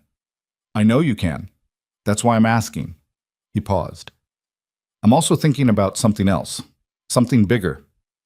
What? Putting some of that land in your name. Mara almost pulled her horse to a stop. What? Why would you? Because you've earned it. You've worked hard, brought value to this ranch, proven yourself a dozen times over. And because I want you to have something that's yours. Not a salary, not a room in my house, but actual property. Something nobody can take away. Coulter, I can't accept. It's not a gift. It's a business decision. You become a partner in the ranch, an actual stakeholder. Your name on the deed means legal standing, means protection if anything happens to me, means you're building something for yourself, not just working for someone else. Mara didn't know what to say. The offer was staggering, more than she'd ever imagined. Land meant security, meant future, meant a foundation she could build a life on. I need to think about it, she said finally. Take your time, but know that the offer's genuine. I wouldn't make it if I didn't mean it. They rode in silence for a while, the land stretching out around them in every direction. Mara thought about what Coulter was offering, what it would mean, not just the practical aspects, but the emotional weight of it. He was offering her a partnership, offering her a place not just on his ranch, but in his life, offering her a future that belonged to her. It was terrifying and exhilarating in equal measure. Can I ask you something? She said. Go ahead. Why me? You could have found someone else to manage your business, someone with more experience, better connections. Why take a chance on a fugitive hiding in your barn? Coulter was quiet for a long moment. Then he said, because you reminded me that taking chances is how you build something worth having. Emily and I took a chance on each other, took a chance on this ranch when everyone said the land was too rough. And it worked because we weren't afraid to try. And you think I'm worth the risk? I know you are. You've already proved it. Ready? They reached the northern boundary and stopped to survey the land. It was beautiful in its own harsh way. Rolling hills, scrub grass, a creek cutting through the middle. Good country for cattle, like Coulter had said. I'll look at the numbers, Mara said, and I'll think about your offer. But Coulter, thank you. For everything. For seeing something in me worth investing in. You're worth a lot more than you think you are, he said. You just needed someone to tell you that. They rode back as the sun was setting, painting the sky in shades of orange and gold. And for the first time since arriving at the ranch, Mara let herself imagine a future that stretched beyond survival. A future where she owned land, built something lasting, maybe even found a measure of peace. It was a dangerous thing to hope for, but as she looked at the man riding beside her, the man who'd given her a chance when the world said she deserved none, she thought maybe, just maybe, it was a hope worth holding on to. Mara spent 2 weeks going over the numbers for the northern land purchase. The math was complicated. Purchase price, projected grazing capacity, water rights, maintenance costs, potential revenue from increased herd size. She worked late most nights, double-checking calculations, running scenarios, trying to find holes in the logic. The conclusion was unavoidable. The purchase made sense, good sense. It would expand Vaughn Holdings by nearly 20% and provide crucial water access that would protect them during dry years. But Coulter's other offer, putting some of that land in her name, that was harder to calculate. There was no spreadsheet for what it meant to go from having nothing to owning property. No ledger that could capture the weight of someone believing in you enough to make you a partner. She was still wrestling with it when spring arrived in earnest. The grass turned green, wildflowers bloomed across the hills, and the air lost its bite. Calving season brought long days and longer nights, everyone on the ranch working to make sure the new stock survived. Mara found herself out with the hands more than in the office, learning to spot trouble with the cows, helping pull difficult births, doing whatever was needed. One morning in late April, she was riding back from checking the eastern pasture when she saw a familiar carriage coming up the main road. Not the Brennans this time. This carriage was finer, with territorial markings on the side. Her stomach tightened. She rode faster toward the house. Coulter was already in the yard when she arrived, talking to a well-dressed man who'd emerged from the carriage. The man was maybe 50, with the kind of groomed appearance that came from city living and indoor work. "Mara Vane," the man said when she dismounted. "I'm Samuel Hartford, territorial prosecutor out of Helena. I'd like a word with you if you don't mind." Mara's hand instinctively went near her revolver, then stopped. Old habits. "What about?" she asked. "Nathan Grisham's case. It's going to trial next month, and we need your testimony." Mara looked at Coulter, who nodded slightly. Not a warning, just acknowledgement. "All right," she said. "What do you need to know?" Hartford spent the next hour asking questions about her work at the land office, about the missing money, about the day she'd confronted Nathan. Mara answered carefully, precisely, the way she'd learned to handle contracts and negotiations. Hartford took notes, occasionally circling back to clarify details. "This will be a significant case," Hartford said finally, putting away his notebook. "Nathan's family connections make it politically sensitive. The defense will try to discredit you, suggest you fabricated the confession, maybe even claim you were the one who actually stole the money." "Let them try," Mara said. "I've got nothing to hide." "Good. Because they're going to dig into everything. Your time at the land office, your flight from Fort Ashby, your current arrangement here with Mr. Vaughn." Hartford glanced at Coulter.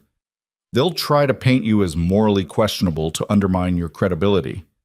"Is that a warning or a threat?" Coulter asked quietly. "Neither. Just preparing Miss Vane for what's coming. The trial starts May 15th in Helena. You'll need to be there for at least 2 days of testimony." After Hartford left, Mara sat on the porch steps and tried to process what had just happened. She'd thought Fort Ashby was behind her, that clearing her name meant she could move forward, but apparently the past wasn't quite done with her yet. "You all right?" Coulter asked, sitting down beside her. "I don't know. I thought this was over." "It will be, after the trial." He paused. "Hartford's right about one thing, though. They're going to come after you hard, make you look bad to protect Nathan." "I can handle it." "I know you can, but you won't be doing it alone. I'm coming with you to Helena." "You don't have to—" "I'm coming," Coulter said, in a tone that ended the discussion. "You stood up for yourself in Fort Ashby.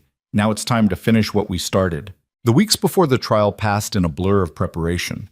Hartford sent documents for Mara to review, questions to consider, testimony to practice. Coulter hired a lawyer from Helena, a sharp woman named Margaret Thorne, who'd made her reputation defending unpopular clients and winning. "The prosecution's case is strong," Margaret told them during her first visit to the ranch. Nathan's confession, Elias's testimony, the paper trail Hartford's team uncovered. But the defense will try to muddy the waters, make this about you instead of Nathan. How do we counter that? Mara asked. By being honest. Don't try to be perfect or sanitize your story. You ran because you were scared, you made mistakes, but you didn't steal anything, and you didn't lie. Juries respect honesty more than they respect polish. The advice made sense, but it didn't make the prospect of testifying any less terrifying. They left for Helena on May 12th, riding with Dutch, and 2 hands for security. The journey took 3 days, and Mara spent most of it silent, rehearsing answers in her head, trying to prepare for questions she couldn't anticipate. Helena was bigger than she remembered. A real city now, with paved streets and electric lights, buildings 4 and 5 stories tall. The territorial courthouse was granite and brass, designed to intimidate anyone who entered. Margaret met them at their hotel. Trial starts tomorrow morning. Prosecution's opening statement, then they'll call their witnesses. You'll probably testify on day 2 or 3, depending on how long the other witnesses take. Who else is testifying? Coulter asked. Elias Mercer, the land office supervisor, a handwriting expert, and you, Miss Vane. The defense will call character witnesses for Nathan, probably his cousin, maybe some territorial officials.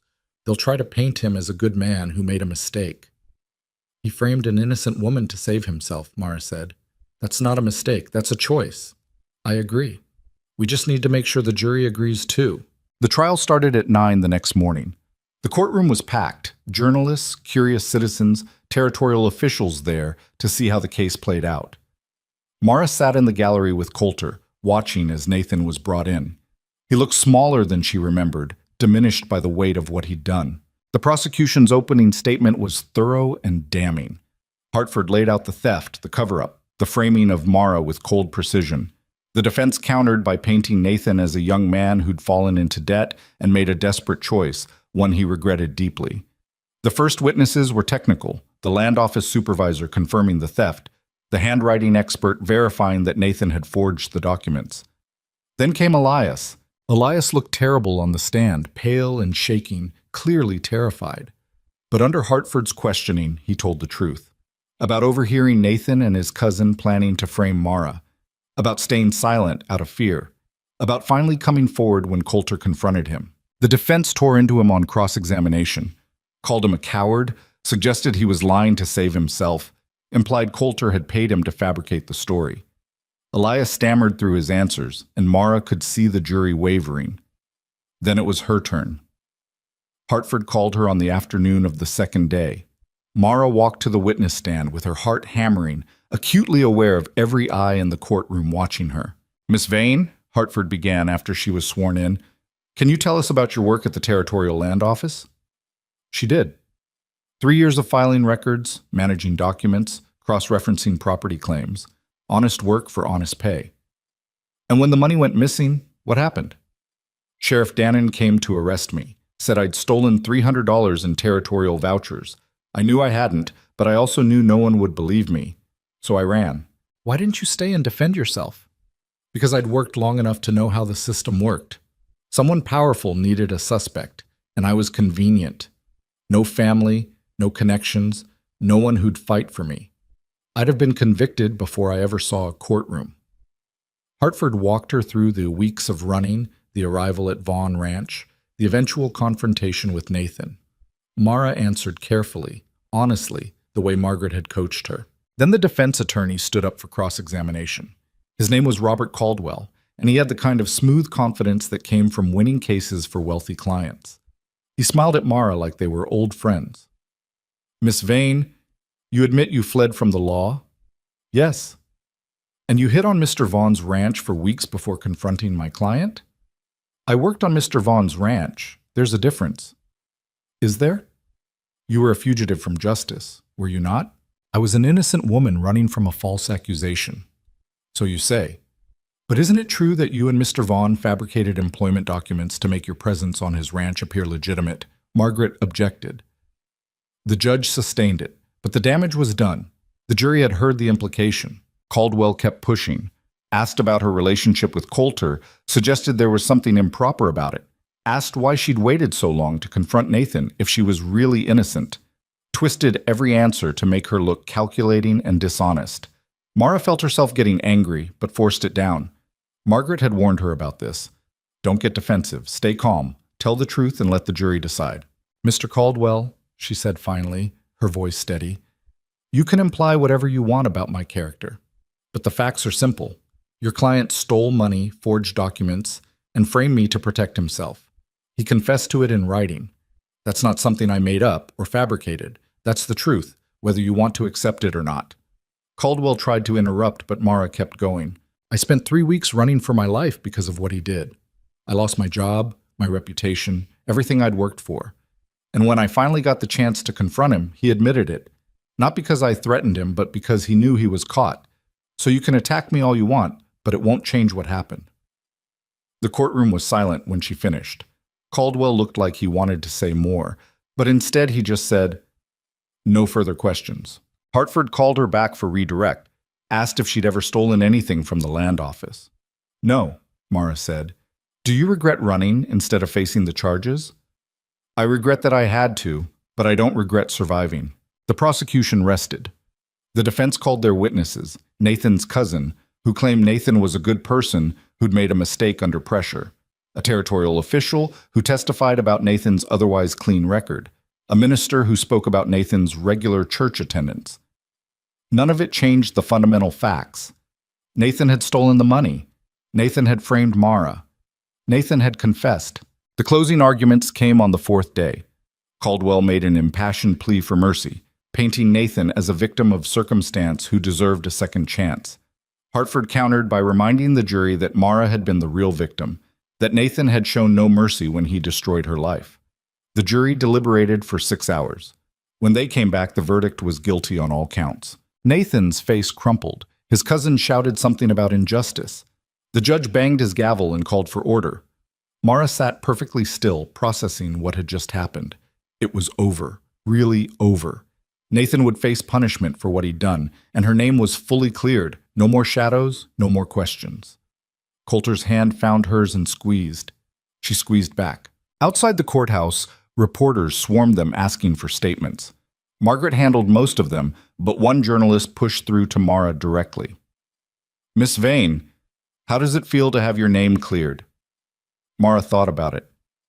It feels like I can finally breathe again. They stayed in Helena one more night, then headed back to the ranch. The journey home felt different than the trip out, lighter somehow, like a weight had been lifted. You did good in there, Coulter said as they rode. Better than good. You were strong. I was terrified. Being strong doesn't mean not being scared. It means doing what needs to be done anyway. Is that more wisdom from Emily?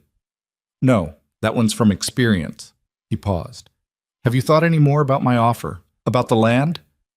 Mara had. She'd thought about little else during the trial, actually. About what it would mean to own property, to have a stake in something permanent. I'll accept, she said. On one condition. What's that? That you let me earn it. Not as a gift, but as a real partnership. I want to buy in with my share of the profits from the ranch. It'll take time, but I want to do it right. Coulter smiled. You're stubborn, you know that? I learned from the best. All right. We'll structure it as a partnership buy-in. You contribute capital and work, and we build your stake over time. Fair enough? Fair enough. They shook hands on it right there on the trail, and Mara felt something shift in her chest. This was real. She was building something that belonged to her. The ranch felt like home when they got back. Adelaide had dinner waiting, and the hands gathered to hear about the trial. Mara told the story while everyone ate, leaving out the parts that were too painful, focusing on the victory. To justice, Dutch said, raising his glass. To new beginnings, Adelaide added. They drank and ate and celebrated, and for the first time in her life, Mara felt like she was exactly where she was supposed to be. The summer passed in a blur of work and growth. The northern land purchase went through, and Mara spent weeks surveying it with Coulter, planning how to use it effectively. They brought in new cattle, hired 2 more hands, expanded operations. The ranch prospered. Mara's contracts brought in better terms across the board, and her management of the business side freed Coulter to focus on the land itself. They made a formidable team, his instinct and experience combined with her precision and strategic thinking. But something else was growing too. something neither of them talked about but both could feel. The way Coulter's hand would linger when he helped her dismount. The way Mara found excuses to work late in his study, just to be near him. The way Adelaide watched them both with knowing eyes. It came to a head one evening in August. They were going over fence line maps in the study, planning the winter pasture rotation, when Coulter suddenly set down his pen. "Mara, I need to say something." She looked up. "All right." "This partnership we've built, it's the best thing that's happened to this ranch in years. Maybe ever. You've brought order to the business, strength to the operation. You've made everything better. Thank you. But that's not all you've done." He met her eyes. "You've reminded me what it feels like to look forward instead of back, to build something with someone instead of alone, and I—" He stopped, searching for words. "I care about you, more than just as a business partner or a friend, and I think you know that." Mara's heart was pounding. "I know. I don't want to pressure you or make things complicated. If you want to keep this strictly professional, I'll respect that. But I needed you to know how I feel." She'd known, of course, had felt it growing between them for months, but hearing him say it out loud made it real in a way that was both terrifying and exhilarating. "I care about you too," she said quietly, "more than I probably should.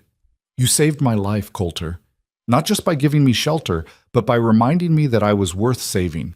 That's not something I can easily separate from everything else. I don't want you to feel obligated. I don't. That's not what this is." Mara stood up, moving around the desk to face him. "When I first got here, I thought you were just another powerful man who'd eventually want something from me. But you never did. You gave without asking for anything back. And somewhere along the way, I stopped seeing you as my employer or my savior and started seeing you as someone I wanted to build a life with." Coulter stood too, closing the distance between them. "You're sure?" "I'm sure." He kissed her then, and it felt like the most natural thing in the world, like something that had been inevitable from the moment she'd stumbled into his barn with a gun in her shaking hands. They stood there in the study for a long time, holding each other, not saying much. Words felt insufficient anyway. "What happens now?" Mara asked finally. "Now we figure it out, together, the way we've been doing everything else. People will talk, especially Catherine Brennan. Let them talk. I stopped caring what people like Catherine think a long time ago. What about Adelaide and the hands? Adelaide already knows, probably knew before we did." Coulter smiled. "And the hands don't care as long as the ranch keeps running smooth. So we just, what, keep building? Keep working?" "Yeah, we keep building. And when you're ready, if you're ready, maybe we make it official." "Official how?" "However you want. Marriage, partnership papers that can't be dissolved, whatever feels right. I'm not in a hurry. I just want you to know I'm not going anywhere." Mara leaned into him. "I'm not either. Not anymore." They told Adelaide the next morning over breakfast. She didn't look surprised at all. "About time," was all she said, but she was smiling. The ranch hands figured it out on their own over the next few weeks. Nobody made a fuss about it. Dutch congratulated Coulter with a handshake and told Mara she'd gotten herself a good man, stubborn, but good. The others followed suit. The Brennans heard about it too, of course. Catherine sent a curt note expressing her disapproval, which Coulter threw in the fire without reading past the first line. Her husband made one last attempt to provoke a confrontation by moving cattle onto Vaughn land again. But this time Coulter and 20 armed hands rode over and made it clear that any future trespassing would be met with legal action and force if necessary. After that, the Brennans backed off. They might not like Coulter's choices, but they weren't stupid enough to push him further. Fall came early that year, bringing gold to the cottonwoods and a crisp edge to the mornings. Mara and Coulter spent a day in late September riding the boundaries of the northern land. Her land now, or at least part of it. Her stake in the ranch had grown to nearly 15%, with plans to expand it further as profits allowed. "I've been thinking," Coulter said as they stopped to rest the horses near a creek, "about making this permanent. We already have partnership papers. I mean us, you and me, not just business, but everything." Mara's breath caught.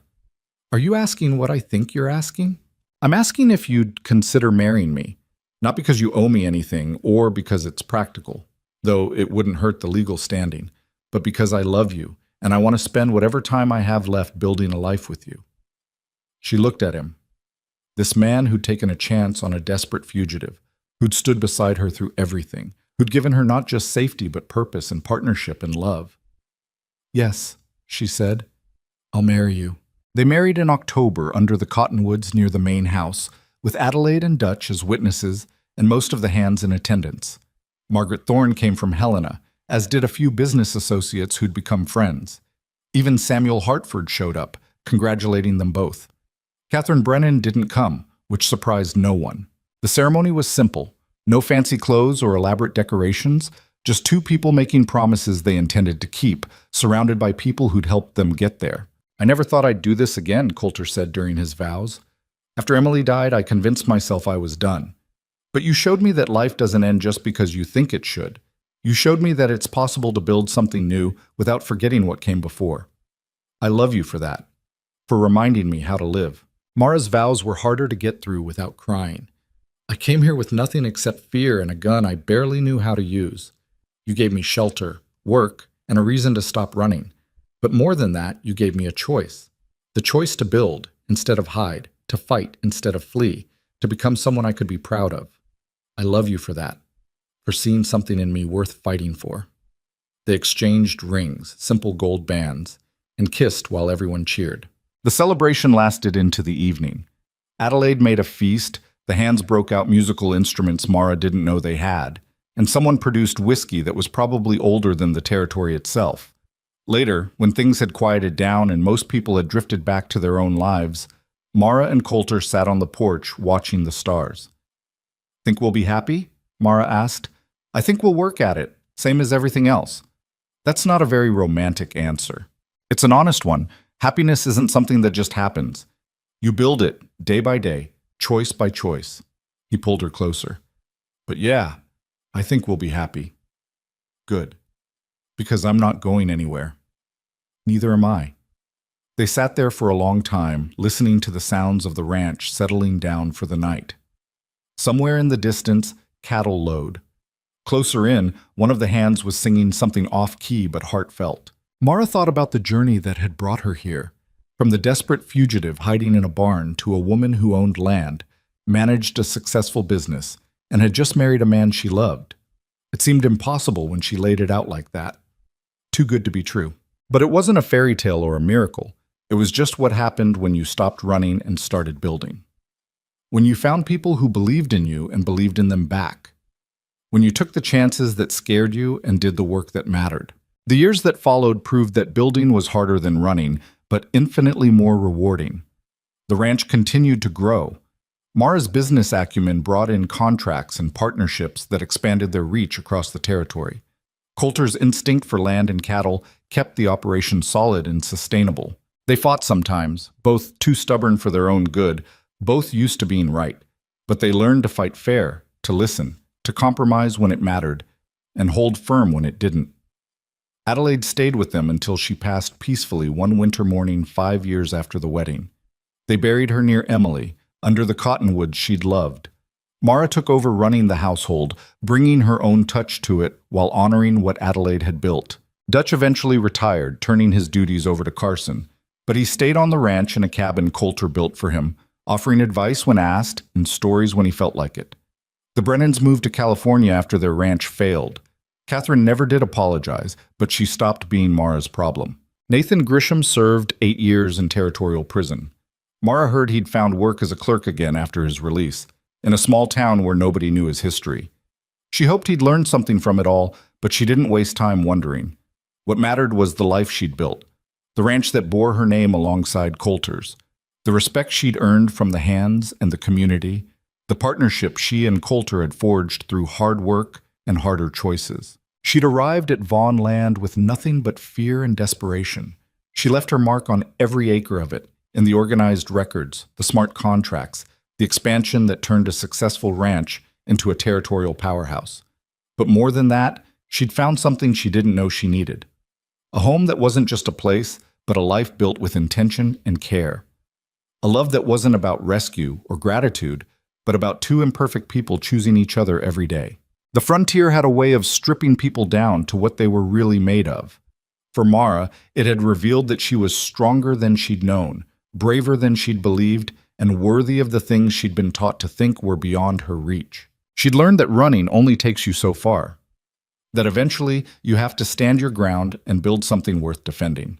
That the people who matter aren't the ones who demand perfection, but the ones who see your flaws and choose you anyway.